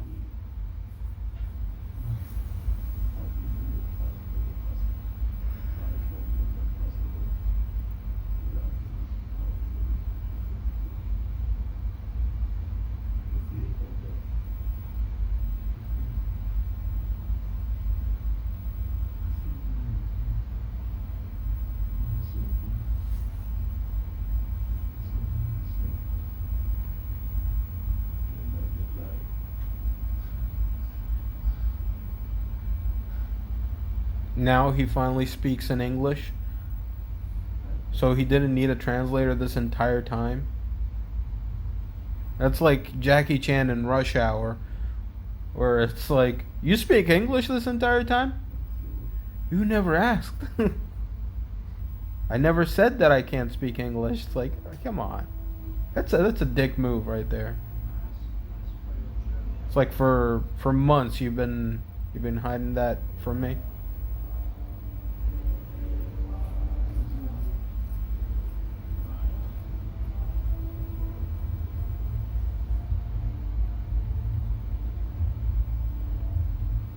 The old people coming out, such a cliche, you know.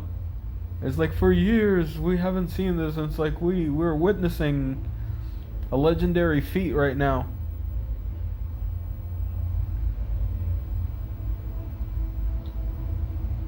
It's like all these protruding stones that feels like I could climb it, you know? And I'm not a great climber, but I feel like I could have climbed it. But still doesn't take away of how awesome this imagery is. And the music kicks in. And it's like, this is Batman right here.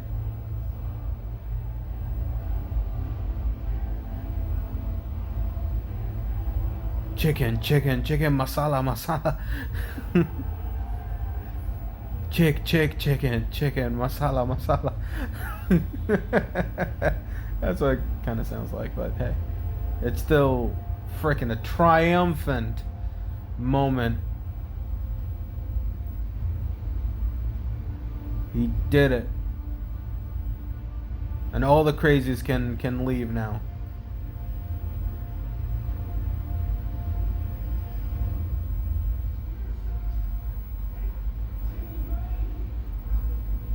Those people that raped and killed Ra's al Ghul's wife.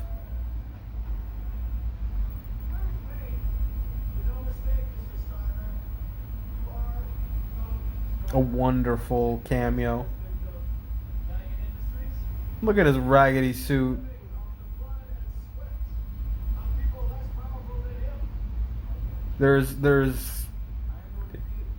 There's straws coming out of his shoulder pads. It's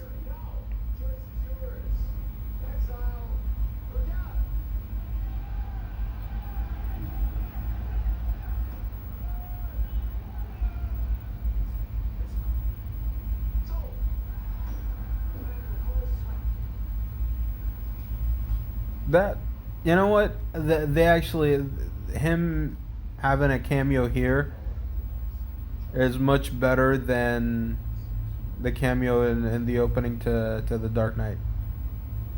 Or second scene to The Dark Knight.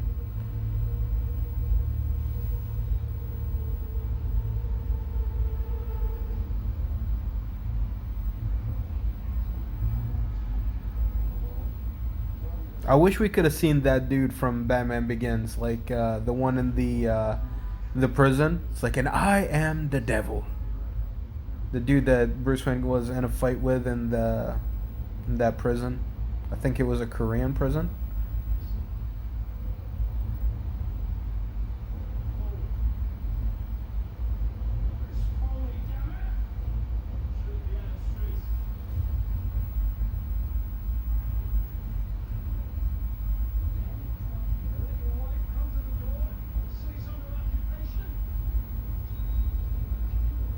See, hope is lost here, but for this person, but it doesn't take long.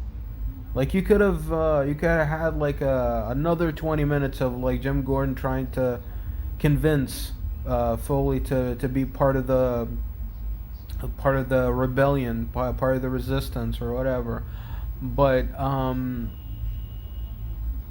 they don't harp on it.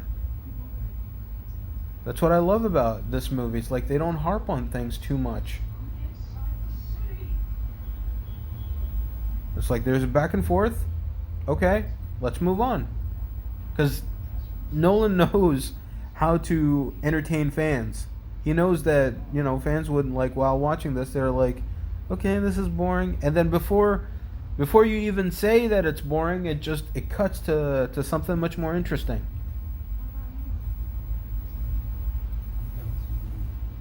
The plot never stops moving.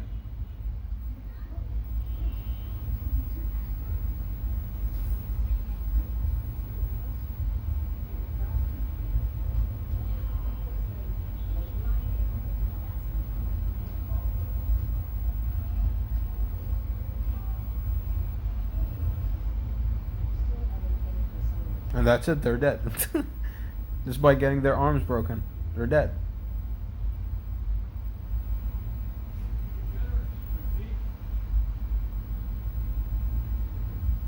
Just like Aladdin. Street rat. Riff raff. I don't buy that.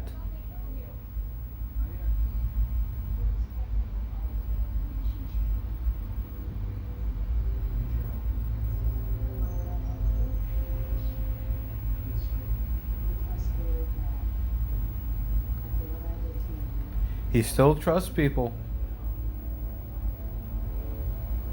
I still think this one's. In fact, I think that for you, this isn't just a tool. It's an escape route. You want to disappear, start fresh. Ultimately, what happens now, I'll figure your way out. Once you go to Lucius Fox, I need you to find out what you're holding in and take me in. Finally, Fox. See you soon. Who says it needs saving? Maybe I like it this way. Maybe you do. But tomorrow I promise you. Would you have a friend in case? I'm trying. But I need Fox. Get your powerful friend. It's like the way they make it sound like it's as if she doesn't know that Bruce is Batman.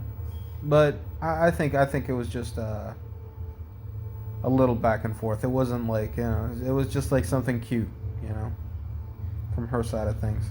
Her being sarcastic.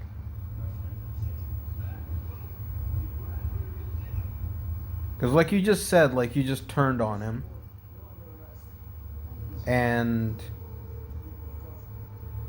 Bane took off Bruce's mask. So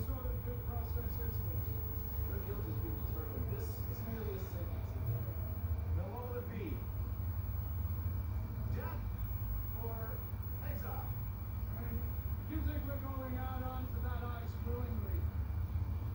You have another thing coming. Looks that way. don't they have anything to say? By exile. It's awesome. Bring it on to me. See, it's dark humor.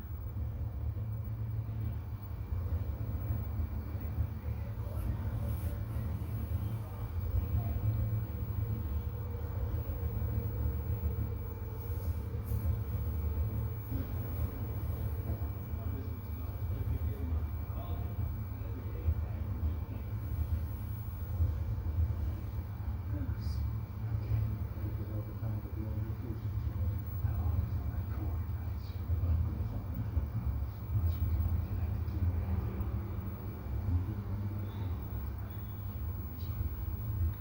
What's necessary? Do what's necessary. Because one of these boys? There's a lot of Easter eggs. Well, not Easter eggs, like hints of Miranda Tate. There's more to Miranda Tate than what meets the eye. And I think because of the leaked photos coming into this movie, before this movie was released, everybody kind of knew that she was going to be Talia.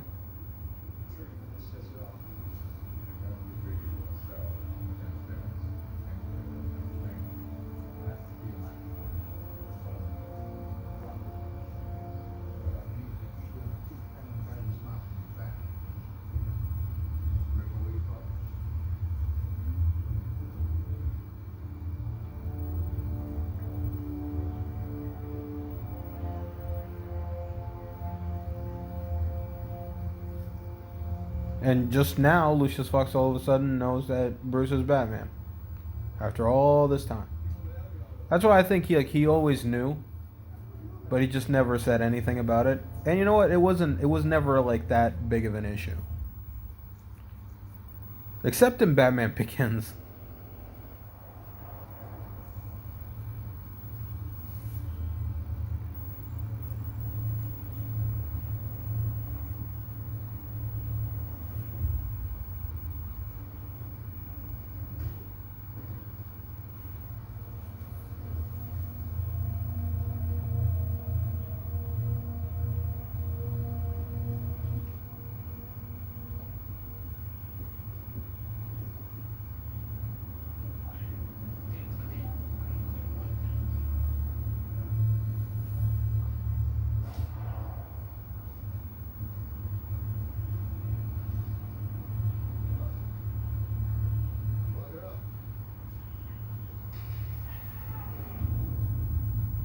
See, like, even the henchmen, even Bane's henchmen are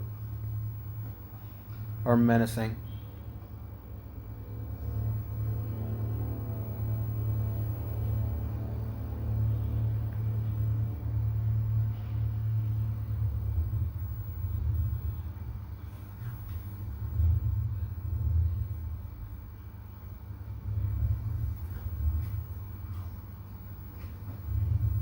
Yeah, you gotta have bad shots.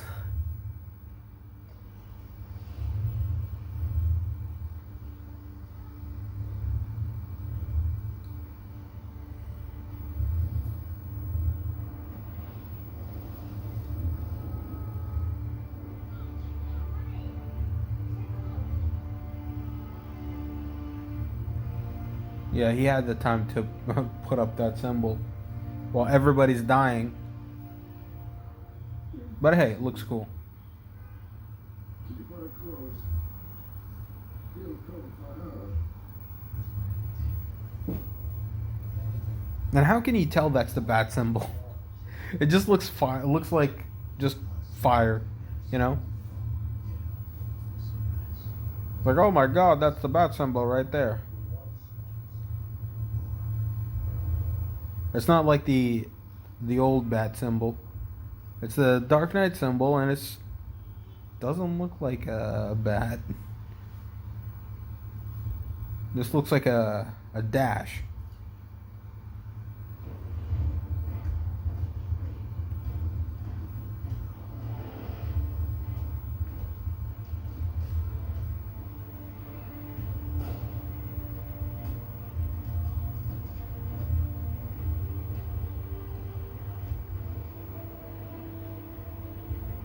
See, there's something about that hand-to-hand combat where it looks way too slow, way too choreographed.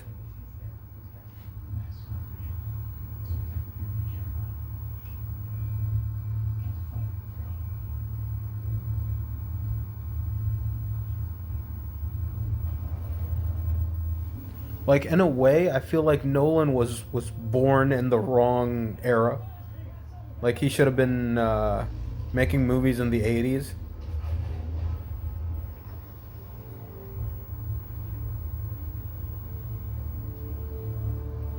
Guarantee if this came out in the '80s, people would have been losing their minds.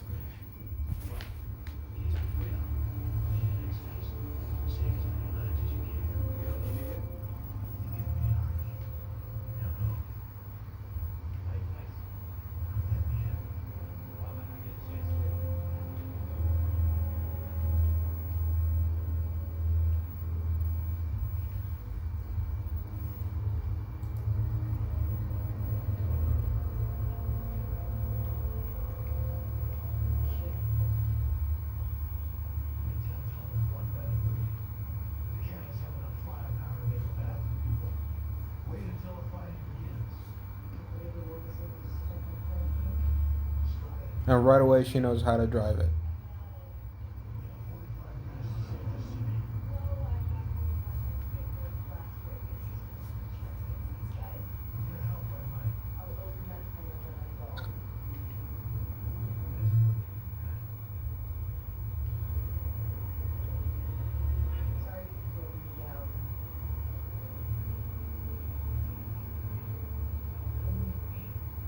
His identity is pretty much exposed to a lot of the people that are close to him.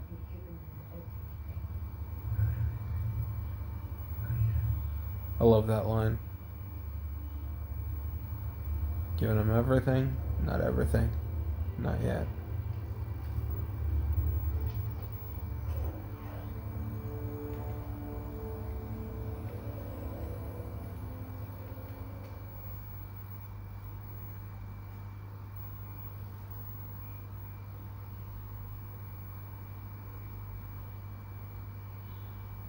Watch this movie in black and white.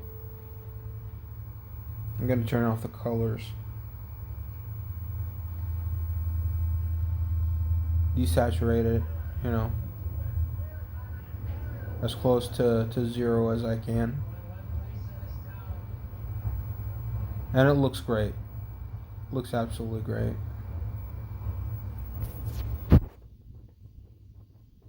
Feels a lot colder.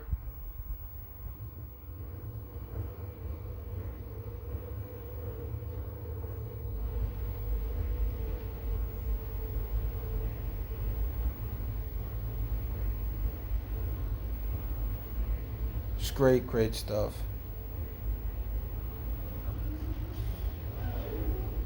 Ah, the tumbler.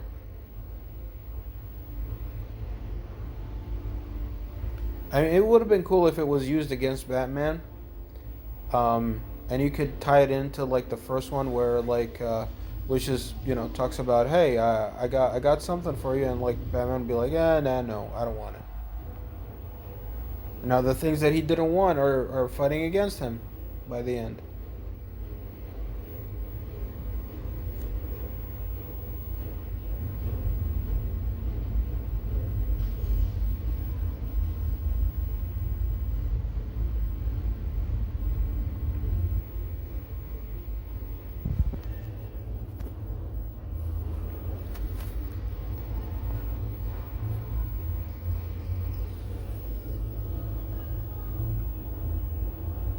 This just looks so epic right here.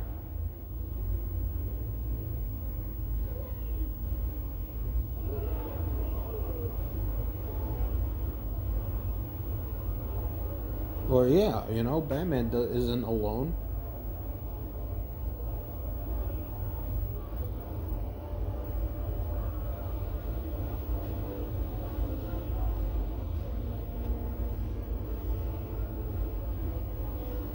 We're about to get round two.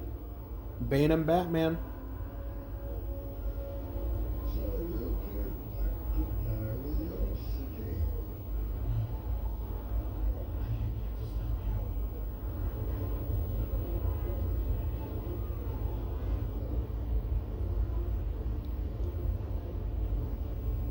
I've been on a stale bread and drops of water diet for 6 months. Now I'm ready. It's like, come on, dude. You're back in the city. Don't you want to pig out a little bit before you get into a fight with a dude that broke your freaking back?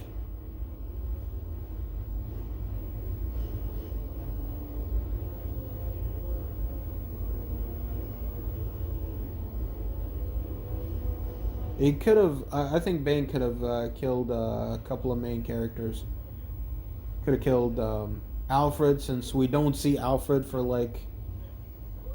you know, since his last scene. I think about an hour and a half.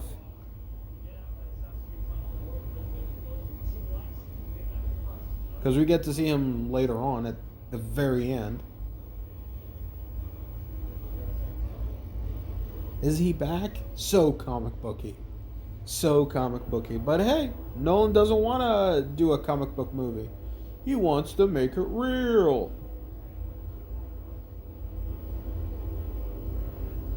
Hey, it must have been Warner Brothers, though. I can't put that on Nolan. Because, Batman Begins is it is writing that line between fantastical and realistic. Oh, this is great. This is absolutely great. I wish we could have gotten more of this, where he just goes insane. Every time he feels pain, he gets more and more angry, just like the Hulk.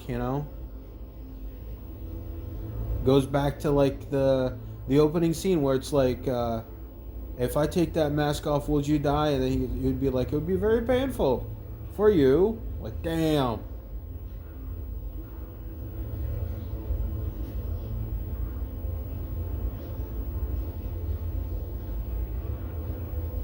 And you hear the desperation in Bane's voice.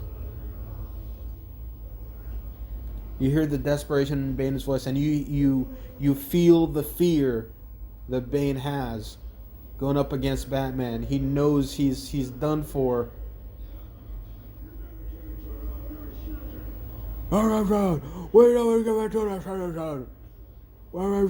Where is it?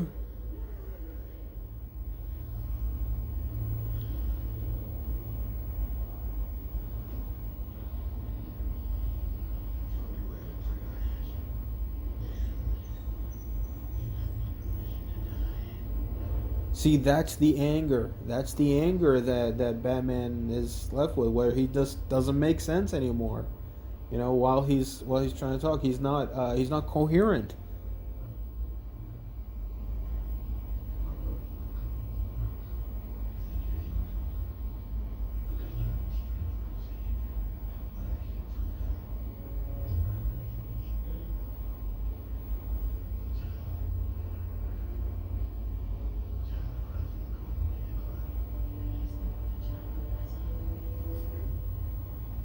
Stabbed in the back.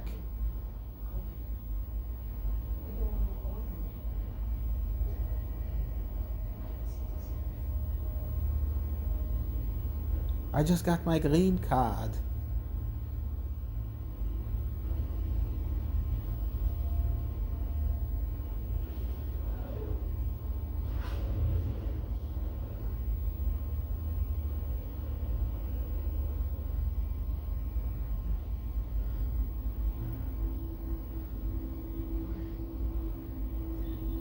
Talia.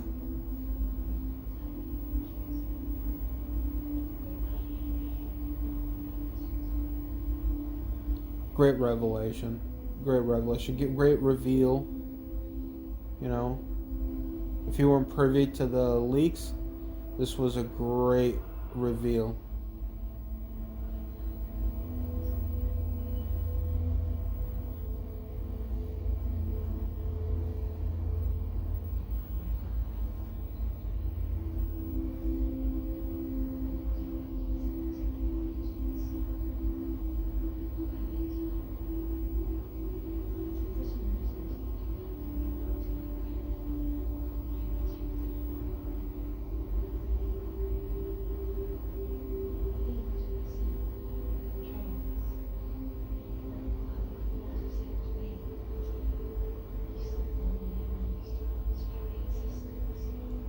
That does not make any sense.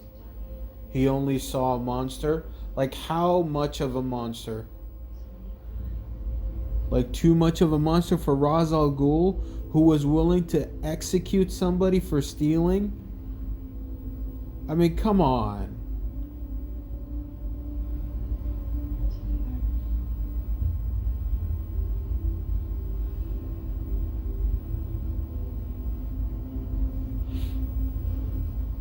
I mean, like, how Bane was excommunicated from the League of Shadows for being too much of a monster. I don't know. I can't buy that. But hey, you know, if that's the narrative that they want to go with.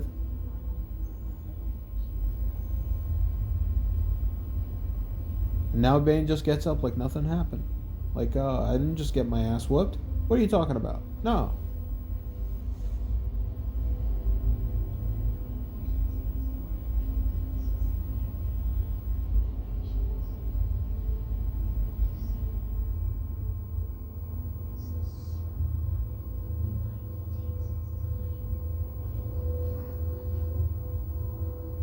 It's just the line that the Joker said in The Dark Knight.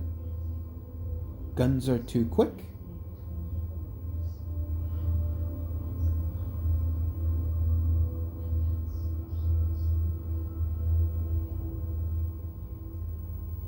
And here we go.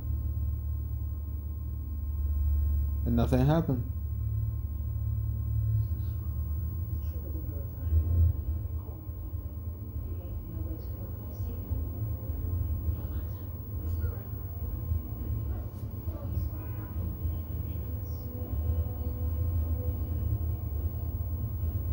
So, what was the point of the trigger?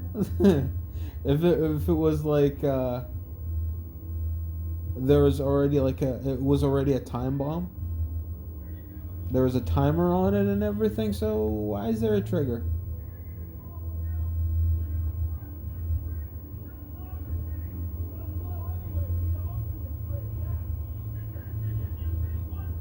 Right. That's the dude who was in. He was in Dexter. He was in Kung Fury, which is an amazing short film. Came out, I believe, that same year. So, nice little cameo for him. Good payday.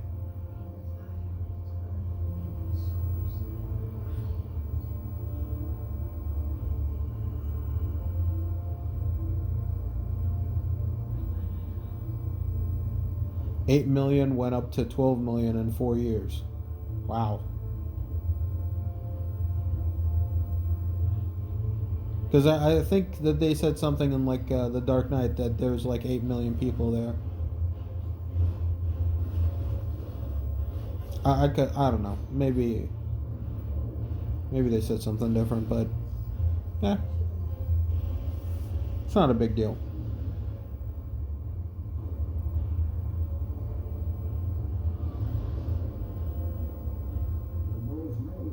It's a very virile city.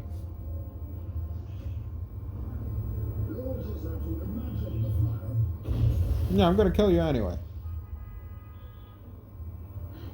Damn. Catwoman saved Batman. I'm not sure I feel strongly about it as you do.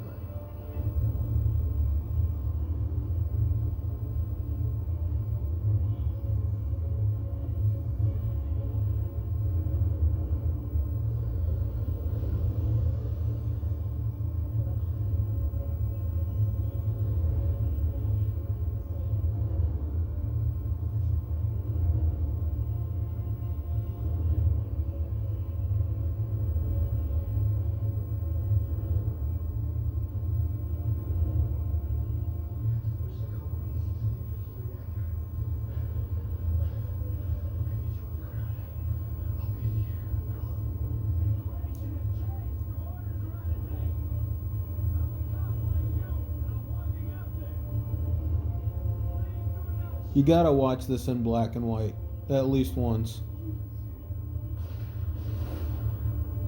Shoot at his feet, make him dance. But yeah, in black and white, it actually looks so good. It looks so good. Because really, this movie feels like it's supposed to be. It's in the wrong era. Like the Nolan trilogy really feel like they should have been out in like the 80s or like early 90s.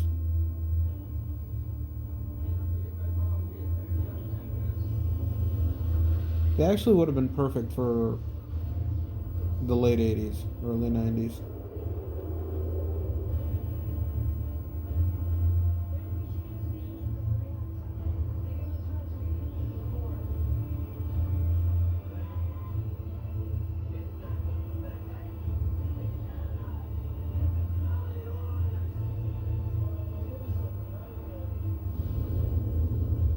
Yeah, let's go back in the bus and start praying.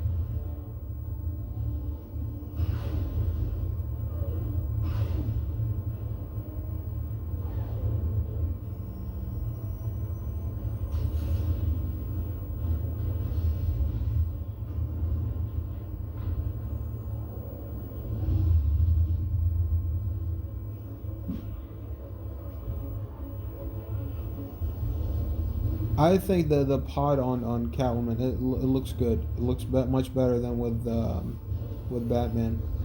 Because I keep thinking about the cape just getting caught in the back wheel.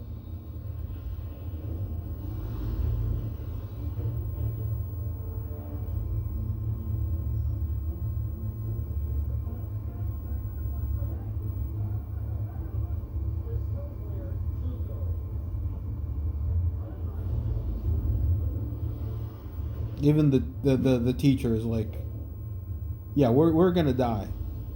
Forget about it, kids. We're gonna die.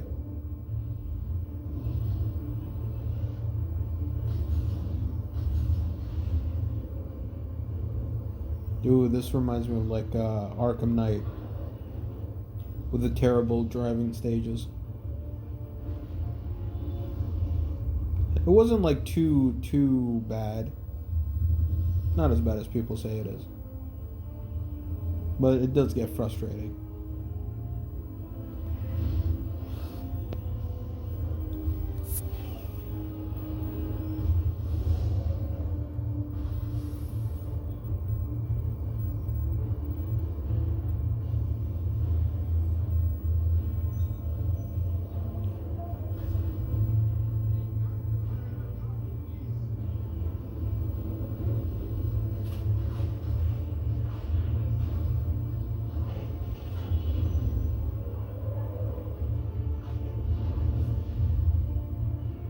Crazy, crazy shiz.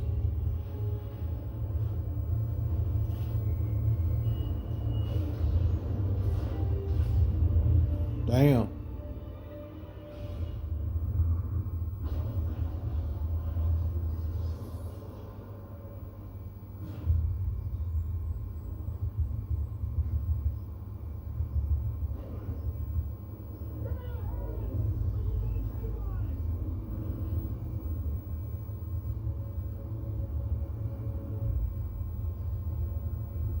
She only has her overacting reactor.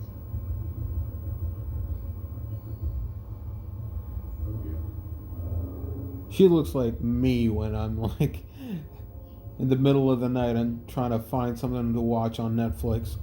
Like, oh yeah.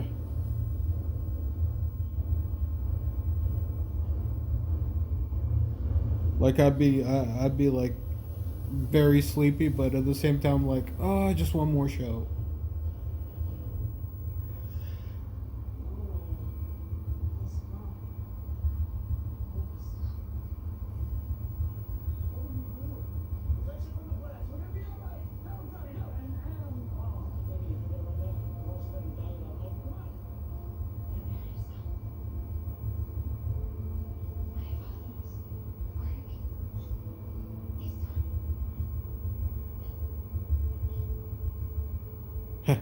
This mom.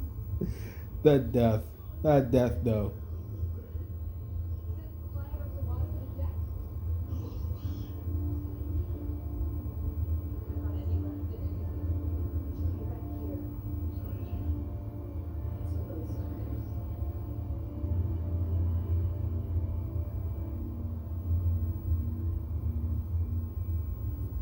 I get that. I get the kiss because, like, you know, it's a big scene. It's a big moment.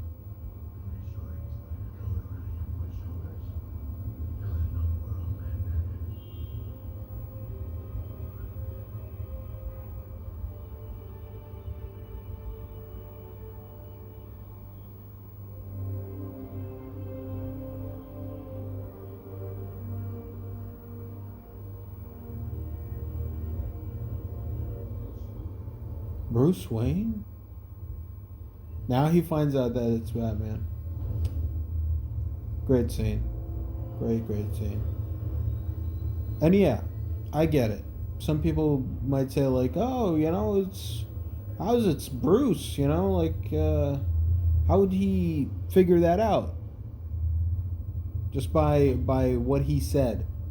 Like putting a coat on a kid. Like, is that what? Like, that's the only time that he's ever done that, you know, in his that entire tenure as a cop? But I think it was more the way he said it and the look he gave him, because it was always about the look, you know?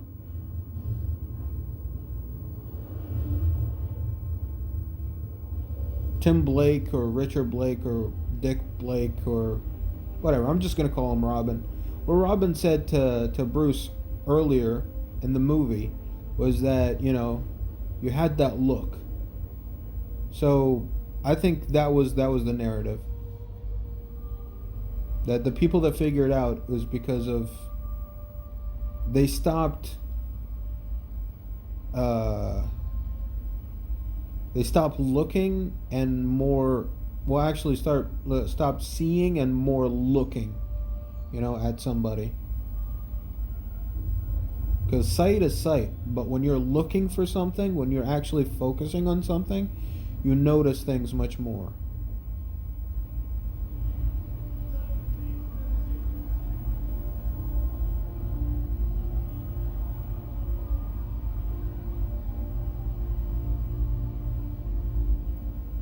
It's like the difference between hearing and listening. You can hear something, but when you listen, it's much more focused.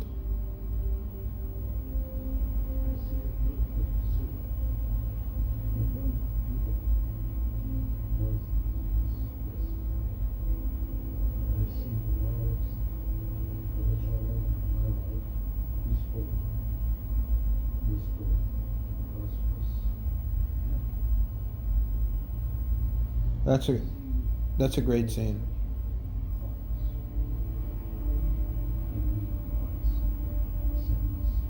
All of this makes sense, you know. Robin throwing away his police badge because they got deserted. They got deserted, and he realized that there's something bigger than that the uniform.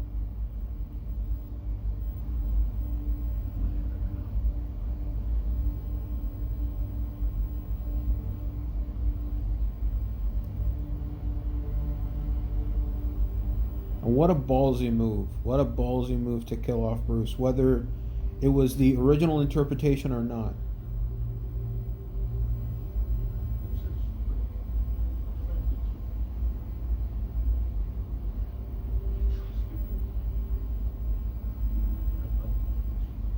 See, Michael Caine is really trying. They're in those scenes. He's really trying. But at the same time, my God, the direction sucks for him. Because people are, oh man. Michael Caine and Bruce Wayne, both of them, they give up so quick. At the drop of a hat, it's like, okay, I don't want to be Batman anymore. Oh, that's okay. You don't want me to be your butler. That's fine. I'll walk away. I wasn't supposed to blow the bloody doors off.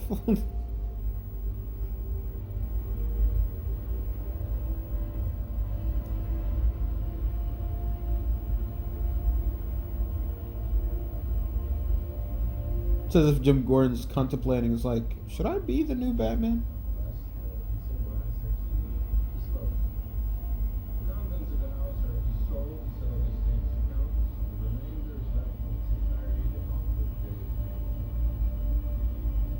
This might have been also a nod to Dark Knight Returns, where Batman fakes his own death, and then, spoiler, he fakes his own death, and he leads a new generation of Batmen. Martha and Thomas Wayne Home for Children. It's like the Xavier School for Mutants.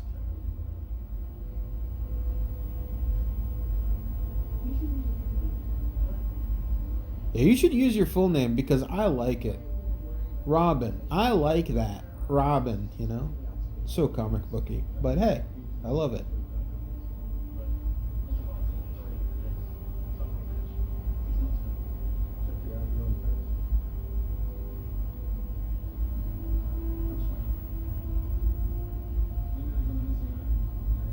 You see this? This right here?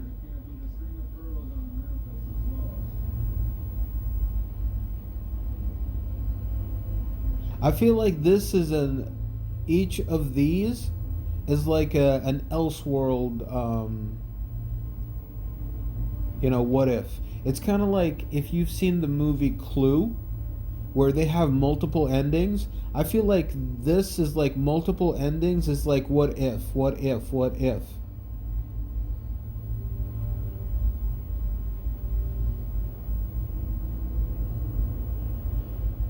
What if Joseph Gordon-Levitt is like the new Batman? What if, Alfred did go to France? It's like, oh, I need a vacation. Like right after the death, it's like, I need a vacation. I'm going to France, to that place that I kept telling Bruce about, with that very particular wine.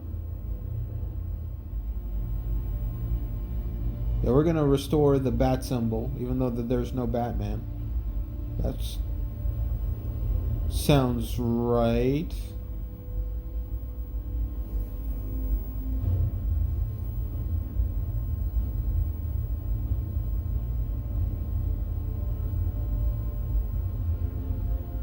gives him a big nod, like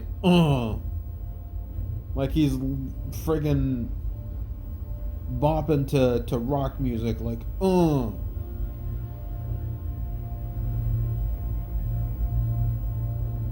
But yeah, they took that scene from. I think they took that scene from Goodwill Hunting, the ending to Goodwill Hunting, with Ben Affleck, weirdly enough, and Matt Damon, where Ben Affleck pretty much said you're better than all of us here, and I just wish I keep praying and wishing for that one day to come where I come by your house and you know you don't answer the door, and then I look through the window and I see you happy and you got your shit together, and then I'll know I lost my friend forever. Great scene, great movie, absolutely. And this was a great movie as well. I really enjoyed Dark Knight Rises. Really enjoyed rewatching this with you guys. And yeah, I nitpick a lot of things. I nitpick my favorite movies of all time. Um, but at the same time, I really, really enjoyed this. So, yeah, this concludes the Dark Knight trilogy. And I've enjoyed the ride, every minute of it. Enjoyed rewatching all three movies. Just masterpieces. All three of them are masterpieces in their own right. Some are better than others, but at the same time, they are three movies that I like to watch every now and again. Sometimes I watch the trilogy twice a year. You know, or maybe once every year or two. But I always come back to it because I keep, it's one of those comforting movies where whenever it's on, I just like to watch it. It's just that enjoyable. And when I watch the first one, I gotta watch the second one. And or when I watch the second one, I gotta watch the third one as well. So, yeah, that's pretty much it. I hope you guys enjoyed the ride. And with that being said, like, comment, and subscribe. Ding that bell icon for future episodes on the Variety Vendor channel. And check out my next video. We talk about something else. There was no after credit scene, so take care.